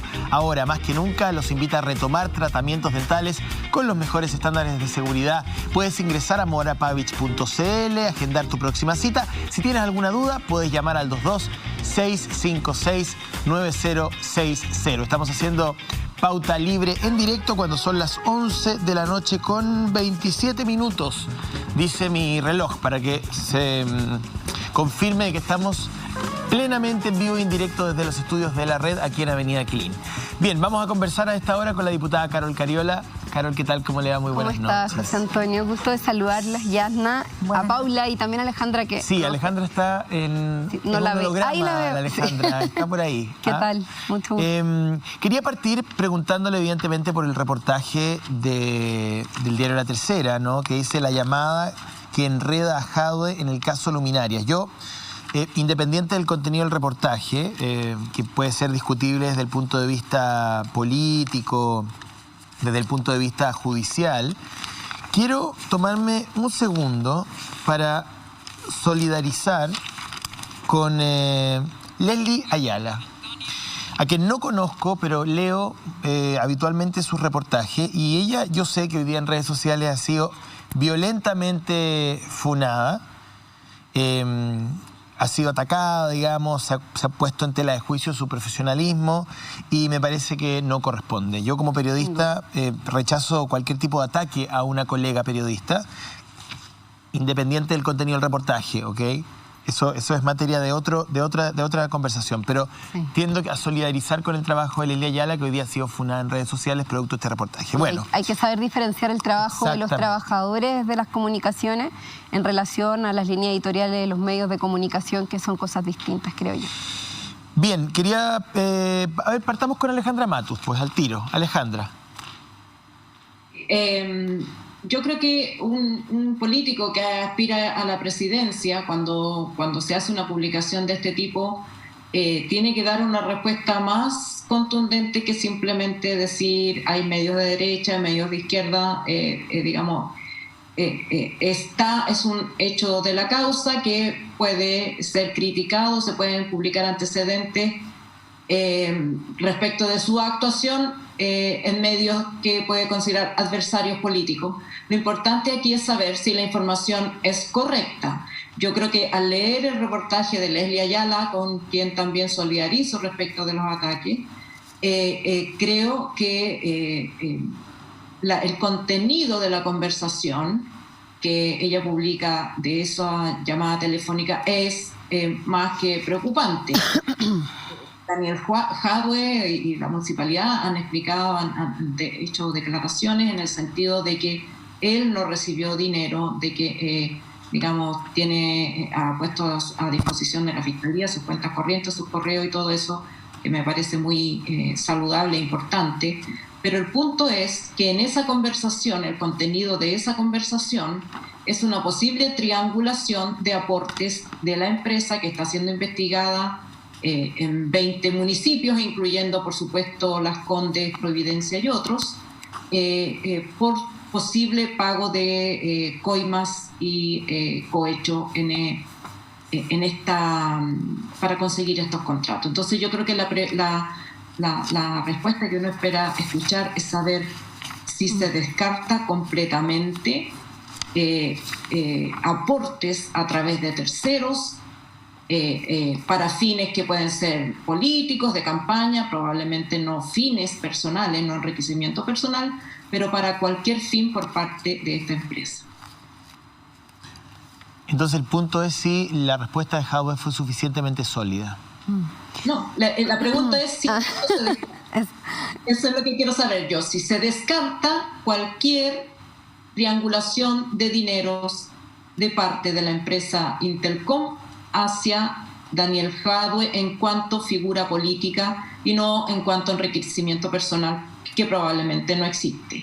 Lo que quiero saber es si hubo pagos a través de este abogado que fueron a parar a las actividades políticas del alcalde. Sí. A ver, lo primero que quiero saludarlos a todos y a todas, a quienes nos están viendo. Yo creo que el alcalde en esto, al menos a mí me parece, ¿no?, que él ha sido bastante claro respecto de las declaraciones que ha dado. Yo lo primero que quiero decir es que yo no soy vocera del alcalde ni tampoco soy parte del municipio, por lo tanto tampoco conozco... Sí, claro, pero quiero plantear a propósito de la posición en la cual también a mí se me invita, ¿no?, a hablar del tema. Sin embargo, yo quiero decir que a mí me parece, desde mi perspectiva, que el alcalde, al menos hasta ahora, lo que ha dicho es que hay un proceso judicial en curso, que él ha puesto a disposición todas las herramientas de investigación. Él ha dicho muy claramente que descarta totalmente el hecho de haber recibido o haber solicitado recursos para otros usos que no sean los usos propios del municipio. De hecho, él planteó, y creo que lo dijo muy claramente, mostró incluso la documentación. Yo la solicité también, quiero decirlo, porque yo, al ser diputada de esa comuna, también tengo un rol de fiscalización y sin duda que lo asumo, y he estado atenta también dentro de las posibilidades y el acceso a la información que puedo tener, que tiene que ver con el hecho de que se haya hecho una donación por la vía de la Ley de Donaciones Culturales. Un concierto. Claro, que es WOMAD, que se hace todos los años, que es un concierto muy grande, muy importante, que lo hace Peter Gabriel a nivel mundial y que en Chile lo ha llevado la comuna de Recoleta y que siempre nos hemos sentido súper orgullosos de ese proyecto. Entonces, eso está en orden, hay un pronunciamiento de la Contraloría al respecto en torno a la donación de esos recursos. Acá lo que está en cuestionamiento son conversaciones que fueron filtradas de un abogado, que es un abogado particular, privado, que Daniel ha reconocido que es parte de algunos de los abogados que es alguno de los abogados que lo asesoran. Esa conversación telefónica entre el ejecutivo de la empresa y el abogado del municipio, donde, porque no vamos a latear a la gente con la cosa técnica, ellos conversan respecto de cómo hacer una serie de boletas que finalmente van a ser trianguladas para que esas platas vayan de alguna u otra manera a financiar operaciones del político Jadwe. ¿Esa conversación existió o no existió? Es que, a ver, yo lo que... ¿Ustedes en el partido lo descartan? ¿Creen que es parte de una operación política? Es que en eso hay que ser súper preciso, José Antonio, porque acá hay un proceso judicial que se está llevando adelante y si tú te das cuenta y lees en detalle lo que fue esa conversación, en ninguna parte se establece una relación con respecto a la supuesta recepción de recursos por parte de Daniel Jadwe. De hecho, Alejandra lo decía muy bien, ella habla de supuestos o una suposición o la posibilidad o lo que uno pudiese llegar a considerar a propósito de toda la configuración de un reportaje, que a mí me parece, más allá de que comparto contigo que uno no puede responsabilizar en particular a las o los periodistas, a los trabajadores de las comunicaciones, a quienes yo les tengo un gran respeto. Los medios de comunicación en Chile sí tienen una línea editorial que lamentablemente pocas veces es transparentada, a diferencia de Estados Unidos, que todos sabemos cuál es la línea editorial política que tienen los medios de comunicación. Yo no tengo duda que Sayé, como dueño de Copesa o como uno de los accionistas mayoritarios, probablemente tenga alguna opinión política, me parece. Entonces, no, pero es que yo creo que, no sé si está en discusión que los medios de comunicación en Chile están concentrados, que tienen un monopolio, que están en manos de poderes económicos y están relacionados con ellos. Yo eso no, pero no creo que ahí está el problema de fondo. Es evidente que hay una intencionalidad y evidente que hace mucho tiempo, tú sabes que a Daniel Jadwe se le han puesto 8 querellas, de las cuales 7 han demostrado su absoluta inocencia. Todas vienen del mismo sector, del mismo concejal de la UDI que quiere ser candidato a alcalde. Está bien. Entonces, uno no puede obviar esos antecedentes que rodean esta situación. Con lo cual yo no descarto, y lo quiero decir, que la investigación que se está llevando adelante, si es que llega a encontrar responsabilidades penales de personas que puedan estar cometiendo ilícito, yo voy a ser la primera, y creo que el alcalde Jadwe también, y así lo dijo, en salir a denunciarlo, en salir a rechazarlo, y me parece que eso es muy importante de decir desde el principio. Yo no estoy a favor de la corrupción en ninguna instancia, en ninguna forma, y por lo menos eso nosotros lo hemos dejado claro y insisto en el punto. O sea, acá se llega a investigar al final del proceso, que espero que termine pronto, porque de lo contrario se va a seguir haciendo uso, porque sin duda hay personas interesadas en hacerlo. Va a votar la candidatura de Jadwe. Por eso te digo, sin duda que se va a hacer uso político de una información que no es precisa, que no tiene resoluciones, que no tiene conclusiones, porque hay una investigación que está en curso, que yo espero que se llegue a profundidad, que se resuelva lo antes posible, porque todos los chilenos y chilenas queremos saber qué es lo que está pasando. Carol, sí, yo creo que todos esperamos poder conversar con Daniel directamente este tema, así que te quiero preguntar, llevar a otro terreno. Mañana se termina el plazo para inscribir independientes o candidaturas ciudadanas, como prefiere decir Yanna, yo concuerdo, a la Convención Constitucional. Así es. Y los partidos, por supuesto, también terminan el plazo para inscribir sus propias candidaturas. ¿Qué esfuerzo ha hecho el Partido Comunista para llevar en sus filas candidatos, representantes, mujeres y hombres, por supuesto, representantes de la sociedad chilena, representantes de esa multitud que salió a manifestarse a lo largo de todo Chile en octubre, pero también que manifestó muy contundentemente en el plebiscito de octubre pasado una preferencia por representantes no tradicionales o no de los partidos políticos tradicionales? Bueno, han sido días bastante duros, Alejandra. La verdad es que hemos estado en conversaciones, digo duros porque hemos estado hasta altas horas conversando. Existe un proceso de conversación y negociación a propósito de este encuentro que se hizo entre Unidad para el Cambio, o lo que era Unidad para el Cambio, que hoy día es Chile Digno, ¿cierto?, con el Frente Amplio, con distintos actores de la sociedad civil. De hecho, nosotros hemos estado conversando con la Mesa de Unidad Social, que tú sabes que congrega más de 100 organizaciones sociales, que también también levantaron candidaturas independientes a la constituyente. Y bueno, en ese camino, al menos nuestra definición política como Partido Comunista fue desde el principio abrir espacio, abrir camino, poner a disposición varios de nuestros cupos, no sé cuántos en total, porque tampoco son tantos a propósito de que también son hartas las fuerzas políticas que estamos convergiendo. Entonces, eso limita las posibilidades de los cupos, entre comillas, a las candidaturas, pero hemos hecho todo el esfuerzo por abrirlo, por levantarlo. Hemos estado trabajando con el MUMS, hemos estado trabajando con la Central Unitaria de Trabajadores, hemos estado trabajando con otras organizaciones, incluso candidaturas de no más AFP que ya están incorporadas en nuestra lista como independientes, porque en esto se han ido configurando distintos espacios. Ya sabemos que vamos a ir en a lo menos 2 listas, y en la región metropolitana lamentablemente hay distritos donde van a ir más de 2 listas de oposición o de candidaturas independientes que han decidido tomar un camino propio, lo cual es súper valioso, es súper válido, y yo la verdad es que estoy súper entusiasta porque creo que este proceso ha concitado tanto interés de levantar candidaturas ciudadanas, de levantar candidaturas con respaldo popular, que se inscribieron. Hay más de 20.000 firmas patrocinando candidaturas ciudadanas. Yo he tenido la oportunidad de estar muy cerca de la candidatura de la Machi Francisca Linconado, que se levanta por escaño reservado en la Araucanía y que ya lleva más de 2.000 firmas. De hecho, ella lo va a comunicar mañana, se va a inscribir. Yo estoy dando como una premisa, pero me parece que es súper interesante cómo el proceso se ha llevado adelante, y yo espero que eso nos permita que las fuerzas transformadoras realmente logren ser más de los 2/3 que se requieren en la Convención Constitucional. Así que bueno, eso es lo que puedo comentar respecto de cómo está configurándose el acuerdo y el pacto. Sí. A propósito de transformación, una de las transformaciones más contundentes del último tiempo en Chile ha sido la voz de las fuerzas feministas o del apoyo de las mujeres a una política de igualdad de género y de fin a la violencia hacia la mujer. ¿Cómo has visto tú o cómo has evaluado las acusaciones contra Florcita Motúa o Raúl Alarcón? Sí. Bueno, nosotras desde el Parlamento al menos tenemos una bancada que es la bancada feminista Julieta Kirwood. Fuimos las primeras en sacar una declaración pública. En cuanto vimos las imágenes, porque la verdad es que como tenemos WhatsApp donde compartimos con los parlamentarios, vimos imágenes muy, muy complejas de exposición pública. Ustedes vieron que parte de lo que señalaba la víctima era que se habían publicado imágenes privadas de ella. Nosotros lamentablemente tuvimos acceso a eso, por eso lo enviamos a Ética y empezamos a llevar adelante también, a empujar que esta investigación se llevara a cabo.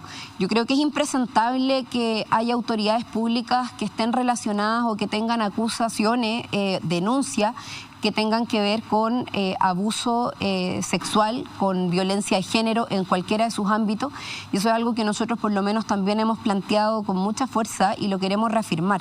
Yo lamento mucho la situación de Flor Alarcón, creo que es una situación muy terrible, no por ella, lo lamento por las víctimas, que además han tenido que revictimizarse a propósito de tener que dar un testimonio, porque cuando tú te enfrentas al poder y cuando las mujeres nos enfrentamos, cuando estamos viviendo una situación de violencia de género y la tenemos que enfrentar a posiciones de poder, siempre es más difícil. Y ella lo decía, ¿no? La víctima lo decía en La Voz de los que Sobran. Lamentablemente, decía, yo tuve tanto miedo de informar esto, de denunciarlo, porque sabía que me iba a enfrentar con abogados, con personas que tenían más recursos, con un diputado, sin ir más lejos, que tiene fuero. O sea, de hecho, eso era un elemento también a considerar. Yo lo condeno plenamente, creo que es muy positivo que él haya renunciado al partido, creo que ojalá el proceso judicial se lleve adelante la investigación y que todos los elementos que tengan que salir a la luz de este caso se puedan poner también a disposición de la justicia si es que hay personas que puedan aportar más elementos para ello. Diputada, ciertamente requiere muchísimo coraje plantear este tipo de denuncias y particularmente cuando se trata de personas con poder y con fuero, como usted ha descrito. Así es. Y quiero devolverle un poco al tema de la política, porque hemos visto movimientos muy decisivos en la centro-derecha, bien hacia la derecha, ¿no es cierto?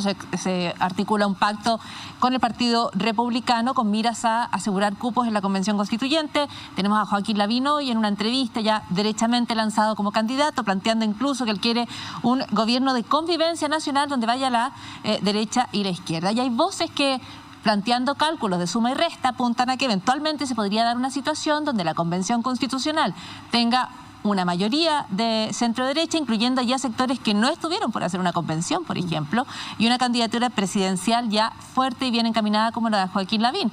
Eso, ¿cómo sopesa usted la organización o la articulación de las fuerzas de centro izquierda, progresista, llámalas como quiera, ante ese escenario? Sí. Mira, la verdad es que yo veo bien improbable que la centro izquierda tenga mayoría en la elección de la Convención Constitucional. Lo que creo que pueden llegar a tener es el tercio que les permita... ¿La centro derecha o la centro izquierda? La centro derecha. Ya. Sí. Veo bien improbable que entendí que tú me decías que había sectores que decían que la centro derecha podía tener mayoría dentro de la Convención. Yo lo veo bien improbable, no solo por lo que representan históricamente en el país, sino que porque efectivamente hay posiciones muy mayoritarias que han planteado la necesidad de avanzar en procesos de transformación que no se condicen con las políticas públicas que ha impulsado la centro derecha durante todos estos años. O sea, pasar de un Estado subsidiario a un Estado solidario no es precisamente la política de la centro derecha. Y es eso parte de los debates que han surgido de la comunidad de la ciudadanía, recuperar los recursos naturales, formalizar y fortalecer los derechos sociales, etcétera. Sí, mi pregunta también tiene que ver a los pactos pragmáticos que se hacen para obtener esa mayoría. No le estoy planteando que existe una mayoría del país que piense así, pero sí en la articulación de los pactos, de las listas, de la capacidad de negociar entre los distintos partidos que representan esa sensibilidad, si usted ve que eso sería un riesgo. Mira, es cierto que la dispersión electoral que se pueda dar a propósito de existir muchas posiciones o muchas opciones dentro de la centroizquierda puede darle algo de ventaja a la centroderecha. Sin embargo, eso no es suficiente para que ellos sean mayoría dentro de la convención. Yo quiero ser muy categórica en eso. La dispersión no va a ser tanta. No. Yo creo que en eso es muy importante tener claridad de que más allá de que la configuración electoral que se da quizás no es la más óptima, todos hubiésemos querido tener en este momento una acción mucho más unitaria, una posición común, establecer incluso de que naturalmente hubiésemos tenido la posibilidad de encontrarnos todos e ir juntos a dar esta pelea. La verdad de las cosas es que también dentro de la centroizquierda existen diferencias, existen matices, existen definiciones que van en la línea de, bueno, ¿qué es lo que esperamos de la Convención Constitucional? Nosotros como partido, como sector, creo que lo compartimos con el Frente Amplio, con quienes hemos venido conversando, creemos que este es el momento de generar cambios mucho más radicales al modelo de desarrollo. Por eso mencionaba el tipo de Estado.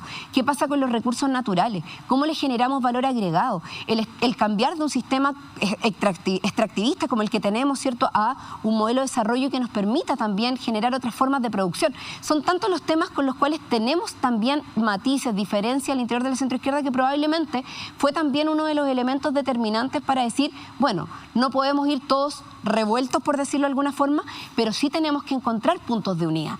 Y esos puntos de unidad yo creo que van a ser obligatorios en el contexto de la convención y del debate. Perdón, tiene que ir Yasna, pero me voy a aprovechar de tu inteligencia, Paula Molina. Desde el punto de vista político, me pasa con la izquierda que me parece un fenómeno lamentable que frente a un gobierno como este, que casi no pasa el ramo, digamos, porque... O sea, no lo pasa. No lo pasa, o del 8, o del 10, o del 12, con una gestión, digamos, de estas características, con el historial, además, de situaciones políticas que se han producido tanto en la Araucanía como acá en el centro, el 18 de octubre en adelante, que Lavín o Matei o candidatos de la centro derecha tengan hoy día también, digamos, una base y que no exista una potencia de la izquierda para poder tomar el gobierno, me parece que es un fenómeno. O sea, ustedes, y hablo de la izquierda en general, de la centro izquierda hasta la izquierda más extrema, que no son capaces de capitalizar, no han sido capaces de capitalizar. No sé qué mea culpa hacen, o sea, porque dentro de la lógica política en un gobierno como este, los candidatos de izquierda deberían estar por las nubes. Bueno, quienes más marcan son candidatos de izquierda, al menos desde el punto de, o precandidatos o posibilidades de candidaturas presidenciales. Pero mira, yo comparto el punto, José Antonio, y no voy a hacer ninguna justificación porque creo que efectivamente la centroizquierda, la oposición o las oposiciones hemos estado muy al debe del momento político que vive el país. O sea, el pueblo chileno ha logrado una unidad histórica que no habíamos visto durante muchos años para salir a demandar de manera conjunta situaciones de transformación que son obligatorias y necesarias y que se han agudizado en relación a las contradicciones a propósito de la pandemia. Y sin embargo, en la centroizquierda, las pequeñeces, las mezquindades, los oportunismos y todo lo que queramos ver, pareciera ser que se han tomado la primera línea de las posiciones más que la necesidad de mirar unitariamente. Yo eso lo comparto y de hecho no es primera vez que lo digo, no quiero ser autorreferente, pero otras veces que nos han preguntado, claro, lo hemos planteado, es lamentable, es triste. Ahora, eso no puede significar que seamos lapidarios con nosotros mismos y digamos esto no lo podemos revertir. Por eso yo partí diciendo, espero que a pesar de nuestras diferencias, que a pesar de los matices, la Convención Constitucional, siendo un momento histórico tan relevante para nuestro país, nos ponga a la altura que el país está demandando de nosotros.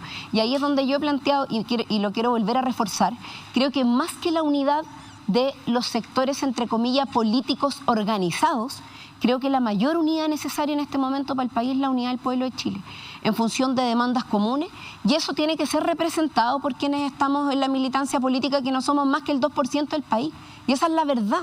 Entonces, tampoco podemos pretender hacer el análisis solo desde quienes finalmente representamos a una minoría organizada y estructurada en partidos políticos, lo cual yo no quiero decir que eso sea malo, pues sería una contradicción. Yo milito en un partido político, me gusta hacerlo, tomé una decisión consciente y además voluntaria de hacerlo, pero también entiendo que una gran mayoría del país no lo hace y que también hay un cuestionamiento a la institucionalidad de la que nos tenemos que hacer cargo. Personalmente asumo la autocrítica completamente, a pesar de no ser responsable quizás de los últimos 30 años de democracia. Soy mucho más joven que eso, nací a finales de la dictadura, he crecido en neoliberalismo, fui dirigente, tengo también una historia en eso, pero sin embargo uno dice, bueno, tenemos una responsabilidad colectiva en esto, obvio que la tenemos, la asumimos y creo que tenemos que revertirla, y tenemos que revertirla de cara de que el proceso constituyente no puede ser un proceso que se farreen los partidos políticos por irresponsabilidad, porque el pueblo demanda más de nosotros, demanda más de las transformaciones que se puedan generar. Y justamente para eso es que ustedes han propiciado un proceso de integración de la sociedad civil a las listas de los partidos. Han ofrecido, han abierto las puertas. Sin embargo, tengo la impresión de que no todas las figuras más relevantes de la izquierda en el mundo de la sociedad civil están incorporadas en el pacto que se va a inscribir mañana. Por ejemplo, Luis Mesina, Mario Aguilera, de los profesores.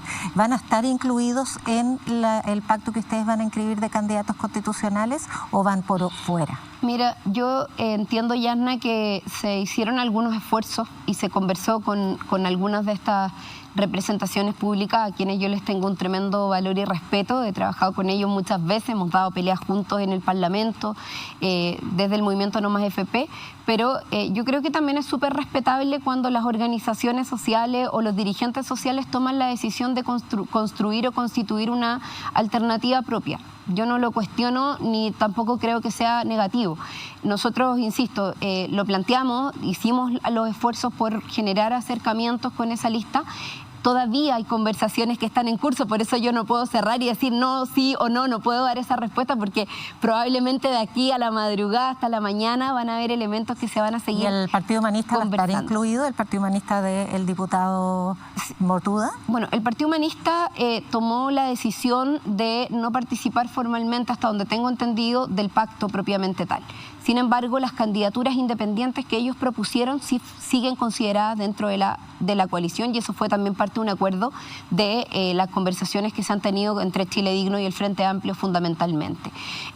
Yo entiendo que, bueno, yo tengo un tremendo valor y respeto también por el rol que ha jugado Pamela Giles también dentro de la izquierda, tengo que decirlo. A mí me encantaría que el día de mañana podamos tener una primaria presidencial donde se pudiesen expresar todas las posiciones políticas de izquierda, pero bueno, en esta oportunidad lamentablemente la situación del diputado Motuda ha generado, ¿cierto?, toda o Alarcón, Flor Motuda, Flor Alarcón, ha generado una situación bastante compleja para el Partido Humanista que ellos van a tener que resolver. Un escenario. Imaginemos que por alguna razón Daniel Jadwe no está en la papeleta. ¿Usted votaría por Pamela Giles? Si es que él no está en la papeleta... Sí. Bueno, nosotros hemos tomado la definición, José Antonio, de que el Partido Comunista va a llevar una candidatura presidencial, sí o sí. o sea Jadwe o sea otro, digamos. Sí, claro, o sea, nosotros vamos a llevar una candidatura presidencial y lo que esperamos, sea Daniel o sea otro, ¿no? Daniel hoy día es nuestro candidato a alcalde por Recoleta y él lo ha dicho con mucha fuerza y yo no tengo duda de que eso los vecinos y vecinas de Recoleta, sabiendo cómo funciona ese territorio, lo esperan. En una segunda vuelta donde no hay un candidato comunista, ¿usted votaría por Pamela Giles si es que ella llegase a competir con Lavín, Matei o cualquier otro? Sí. Por eso espero que tengamos una primaria y me encantaría que en esa primaria Pamela Giles pudiese ser parte junto a los otros candidatos de la centroizquierda. Si ella gana la primaria y es nuestra candidata finalmente, por supuesto que votaría por ella y creo que, porque insisto en el punto, tengo un tremendo valor y respeto por ella y por el trabajo que ha desarrollado. Yo creo que sin lugar a dudas ha generado. ¿Es nietita usted? No, algunos dicen que soy nietita, pero no, yo tengo un gran valor por ella, pero yo tengo claridad y tengo mucha convicción. Volvamos a la constituyente. Mencionábamos en el primer bloque del programa que hay 500.000 de personas que está patrocinando candidatos independientes y que por lo tanto no está muy convencida por los candidatos que son de los partidos. Entre ellos, por supuesto, el Partido Comunista, uno de los partidos más antiguos de Chile, el más antiguo después del Partido Radical.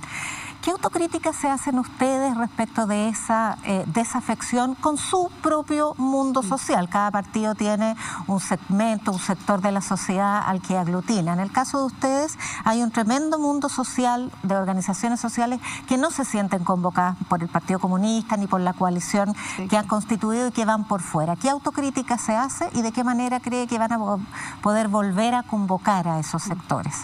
Mira, yo parto de la base, Yerna, de que no es algo negativo. Un poco lo decía antes. Creo que es muy positivo que este proceso concite tanto interés y de que existan opiniones desde el mundo independiente que tiene disposición hoy día a involucrarse en el quehacer de la política. Yo creo que una de las grandes falencias que le dejó a nuestra democracia la dictadura, además del modelo económico, fue el haber dejado una tremenda despolitización en la comunidad. Y cuando digo despolitización, no estoy hablando solo de la militancia en los partidos políticos, sino que estoy hablando de la necesidad de involucrarse en los procesos, electorales. La baja participación ha sido quizás uno de los métodos de eso. Ahora, yo creo que las razones de aquello responden a muchos factores y no solo a los factores particulares en torno a lo bien o lo mal que lo puedan haber hecho los partidos. Nosotros como Partido Comunista, sin duda, estamos permanentemente analizándonos, cuestionándonos. Nosotros decimos, parte del valor revolucionario es la crítica y la autocrítica y lo hacemos permanentemente. Nosotros probablemente somos los más descarnados con nosotros mismos cuando tenemos que hacer un análisis de lo que hemos hecho bien y lo que hemos hecho mal. Y en eso, por supuesto que hacemos autocrítica. Yo creo que ha pasado mucho tiempo. Disculpe, diputada, es que esas personas no van a llegar a la Convención Constitucional porque el sistema electoral va a dejarlo fuera y va a generar una dispersión. Entonces la responsabilidad no solo no haber sido suficientemente atractivo para atraerlos, sino que tener una convención constitucional que probablemente deje fuera sectores que tenían ganas de participar. Bueno, por esa razón es que el Partido Comunista no firmó el acuerdo que establecía ese tipo de definiciones, que yo creo que lo que establecieron fueron marcos acotados para el proceso de la Convención Constitucional. Nosotros propusimos otros mecanismos de participación, propusimos otros mecanismos de definición para el proceso constituyente porque creemos que este proceso es muy necesario, era muy urgente y porque creemos además muy potente, muy profundamente, tenemos una tremenda convicción de que este proceso constituyente debía ser con una alta participación ciudadana y yo creo que a pesar de las limitaciones que se establecieron por parte de algunos sectores que quisieron dejar estos 2/3, que establecieron que si no se aprueba el resultado de la convención queda vigente la Constitución del 80, aquellos que establecieron este mecanismo de elección que es a través de los mismos mecanismos parlamentarios, todas esas definiciones que para mí son limitaciones al proceso constituyente, nosotros como Partido Comunista podemos tener la tranquilidad y decirlo aquí abiertamente de que estuvimos no solo en contra, sino que además intentamos modificarlo por la vía legislativa. No tuvimos la fuerza, no fuimos la mayoría, lamentablemente hubo una mayoría que se concertó para poner estos límites al proceso constituyente, pero sí hay que pedirle cuentas a ellos de eso, a alguien. Afortunadamente no es a nosotros, porque nosotros podemos decir con toda tranquilidad que hicimos todos los esfuerzos porque este proceso constituyente fuera lo más democrático y que realmente garantizara la soberanía popular. Por eso es que hoy día también sentimos la responsabilidad de abrir dentro de nuestros cupos la mayor cantidad posible de cupos para independientes, organizaciones sociales, que es un poco lo que estaba comentando anteriormente. La veo con su pañuelito verde. Sí, pues claro. el miércoles parte la discusión en la Comisión de Mujeres. ¿Ustedes creen que va a avanzar el proyecto de aborto libre? Hoy día o ayer, no sé, ya Lavín decía que en caso de ser presidente él vetaría un proyecto como ese. No me cabe duda, yo creo que Joaquín Lavín, no solo por su condición de Opus Dei, sino que además por su condición de persona que no respeta las mayorías ni los derechos de las mujeres, ya lo he demostrado en varias oportunidades, me parece que sus declaraciones son coherentes con lo que conocemos de él. Sin embargo, nosotras por lo menos lo que hemos planteado es que queremos avanzar, tenemos un proyecto de ley que está en tramitación en la Comisión de Mujeres de la que soy parte, que no es precisamente aborto libre como se ha intentado plantear, sino que es un proyecto de despenalización, que significa básicamente que aquellas mujeres que por distintas razones, fuera de las 3 causales que ya aprobamos, deciden tomar la decisión de interrumpir su embarazo por otras razones. ¿Hasta la semana 14? Finalmente hasta la semana 14. O sea, un proyecto bastante parecido al de Argentina. No sean penalizadas. Muy parecido, de hecho lo presentamos cuando la primera vez que se rechazó en el Senado Argentina, nosotros presentamos desde la bancada feminista Julieta Kirgus junto con la Mesa por el Aborto y otras organizaciones, presentamos este proyecto y lo vamos a empezar a tramitar. Sabemos que no va a ser fácil, pero también sabemos que la fuerza de los pañuelos verdes, no solo en Argentina, sino que en América Latina y el mundo, se ha ido levantando cada vez con más fuerza, así que tenemos toda la esperanza de poder sacarlo adelante. Gracias, diputada, por venir a Pauta Libre. Tenemos un regalo para usted, este libro tan linda y tan solita, aunque usted no está solita. Es bonita, pero no está solita. Pero bueno, una gentileza de Penguin Random House. Y ahí también se lo voy a poner junto con el café Marley, que es lo muy rico. Máximo. Se lo lleve para la Muchas casa. gracias, José Antonio. Oye, si quieres sorprender a tu familia y amigos, tenemos la mejor opción, tablas de aperitivo, @piquemos una tabla _ una súper alternativa para pasar estas ricas tardes de verano, dejar la cocina por un rato. Visita su página de Instagram donde puedes ver sus tablas saladas y mixtas, y lo mejor de todo es que te las pueden llevar a tu domicilio, o si prefieres las puedes retirar en su dirección. Nosotros vamos a quedar aquí celebrando la sintonía que hemos tenido esta noche. Nos pueden seguir en el Instagram ahí, @piquemos una tabla _ Santiago a Mil, tenemos novedades con Santiago a Mil. El 3 de enero partió el Festival Internacional Santiago a Mil, que en su edición número 28 ha debido adaptarse y crear un festival híbrido con espectáculos presenciales, digitales y también por televisión. Podrán encontrar toda la información en santiagoamil.cl y por nuestro canal podrán ver todos los sábados de enero a las 21 horas el programa La Vida es Puro Teatro, que se basa en parte del trabajo que se ha hecho en Santiago a Mil. Oye, bueno, son las 12 de la noche con 1 minuto. Un día como hoy, que es día ya... ¿Como hoy o como mañana? No, como hoy. Como hoy, no como ayer, como hoy. Capricornio, qué miedo ese signo. Qué miedo ese signo. Porque son winners los Capricornios, pues son ganadores. Sí, ¿hay algún Capricornio acá, aparte de la festejada? Después de ese comentario, no lo reconocería tampoco. Un tremendo cumpleaños, esperemos que tenga este día 11 de enero, Alejandra Matus, que está de cumpleaños. Llega finalmente a los 30 años de vida, Alejandra Matus. Feliz cumpleaños, Alejandra. Que tengas un lindo cumpleaños. Gracias. Así que bueno, te voy a dar el regalito. Muchas gracias por el saludo, muchas gracias. Te voy a dar el regalo en persona cuando nos veamos en Estados Unidos, si así Dios lo permite, en unos días más en Washington, ¿ok? Te prometo. Vamos a compartir el honor de reportear el cambio de mando, así que acompáñenos en eso. Súper. Y Alejandra Matus podría festejar con la página de Instagram de Las Tablas, que ahí está. ¿Ah? Súper bien. Piquemos una tabla _ Piquemos una tabla _ Qué exquisito. Nos dejaron una tabla súper rica. Pudimos compartir con Paula, con Yasna, con Juan Sutil, con Carol Cariola. Con Alejandra no, porque está muy lejos. Pero bueno, cuando usted ya llega en mayo ella y se instala aquí en su lugar en el estudio en Pauta Libre. Les repito que está rotando el panel. Mónica González vuelve, entiendo que en 1 o 2 semanas más. Mina Schindler también lo hace la próxima semana. Estamos con Yana, estamos con Paula. son nuestras panelistas rotativas. Ya, que estén muy bien, muy buenas noches. Es que esta, sí, pues ya no tiene nada. Mayoritario. No.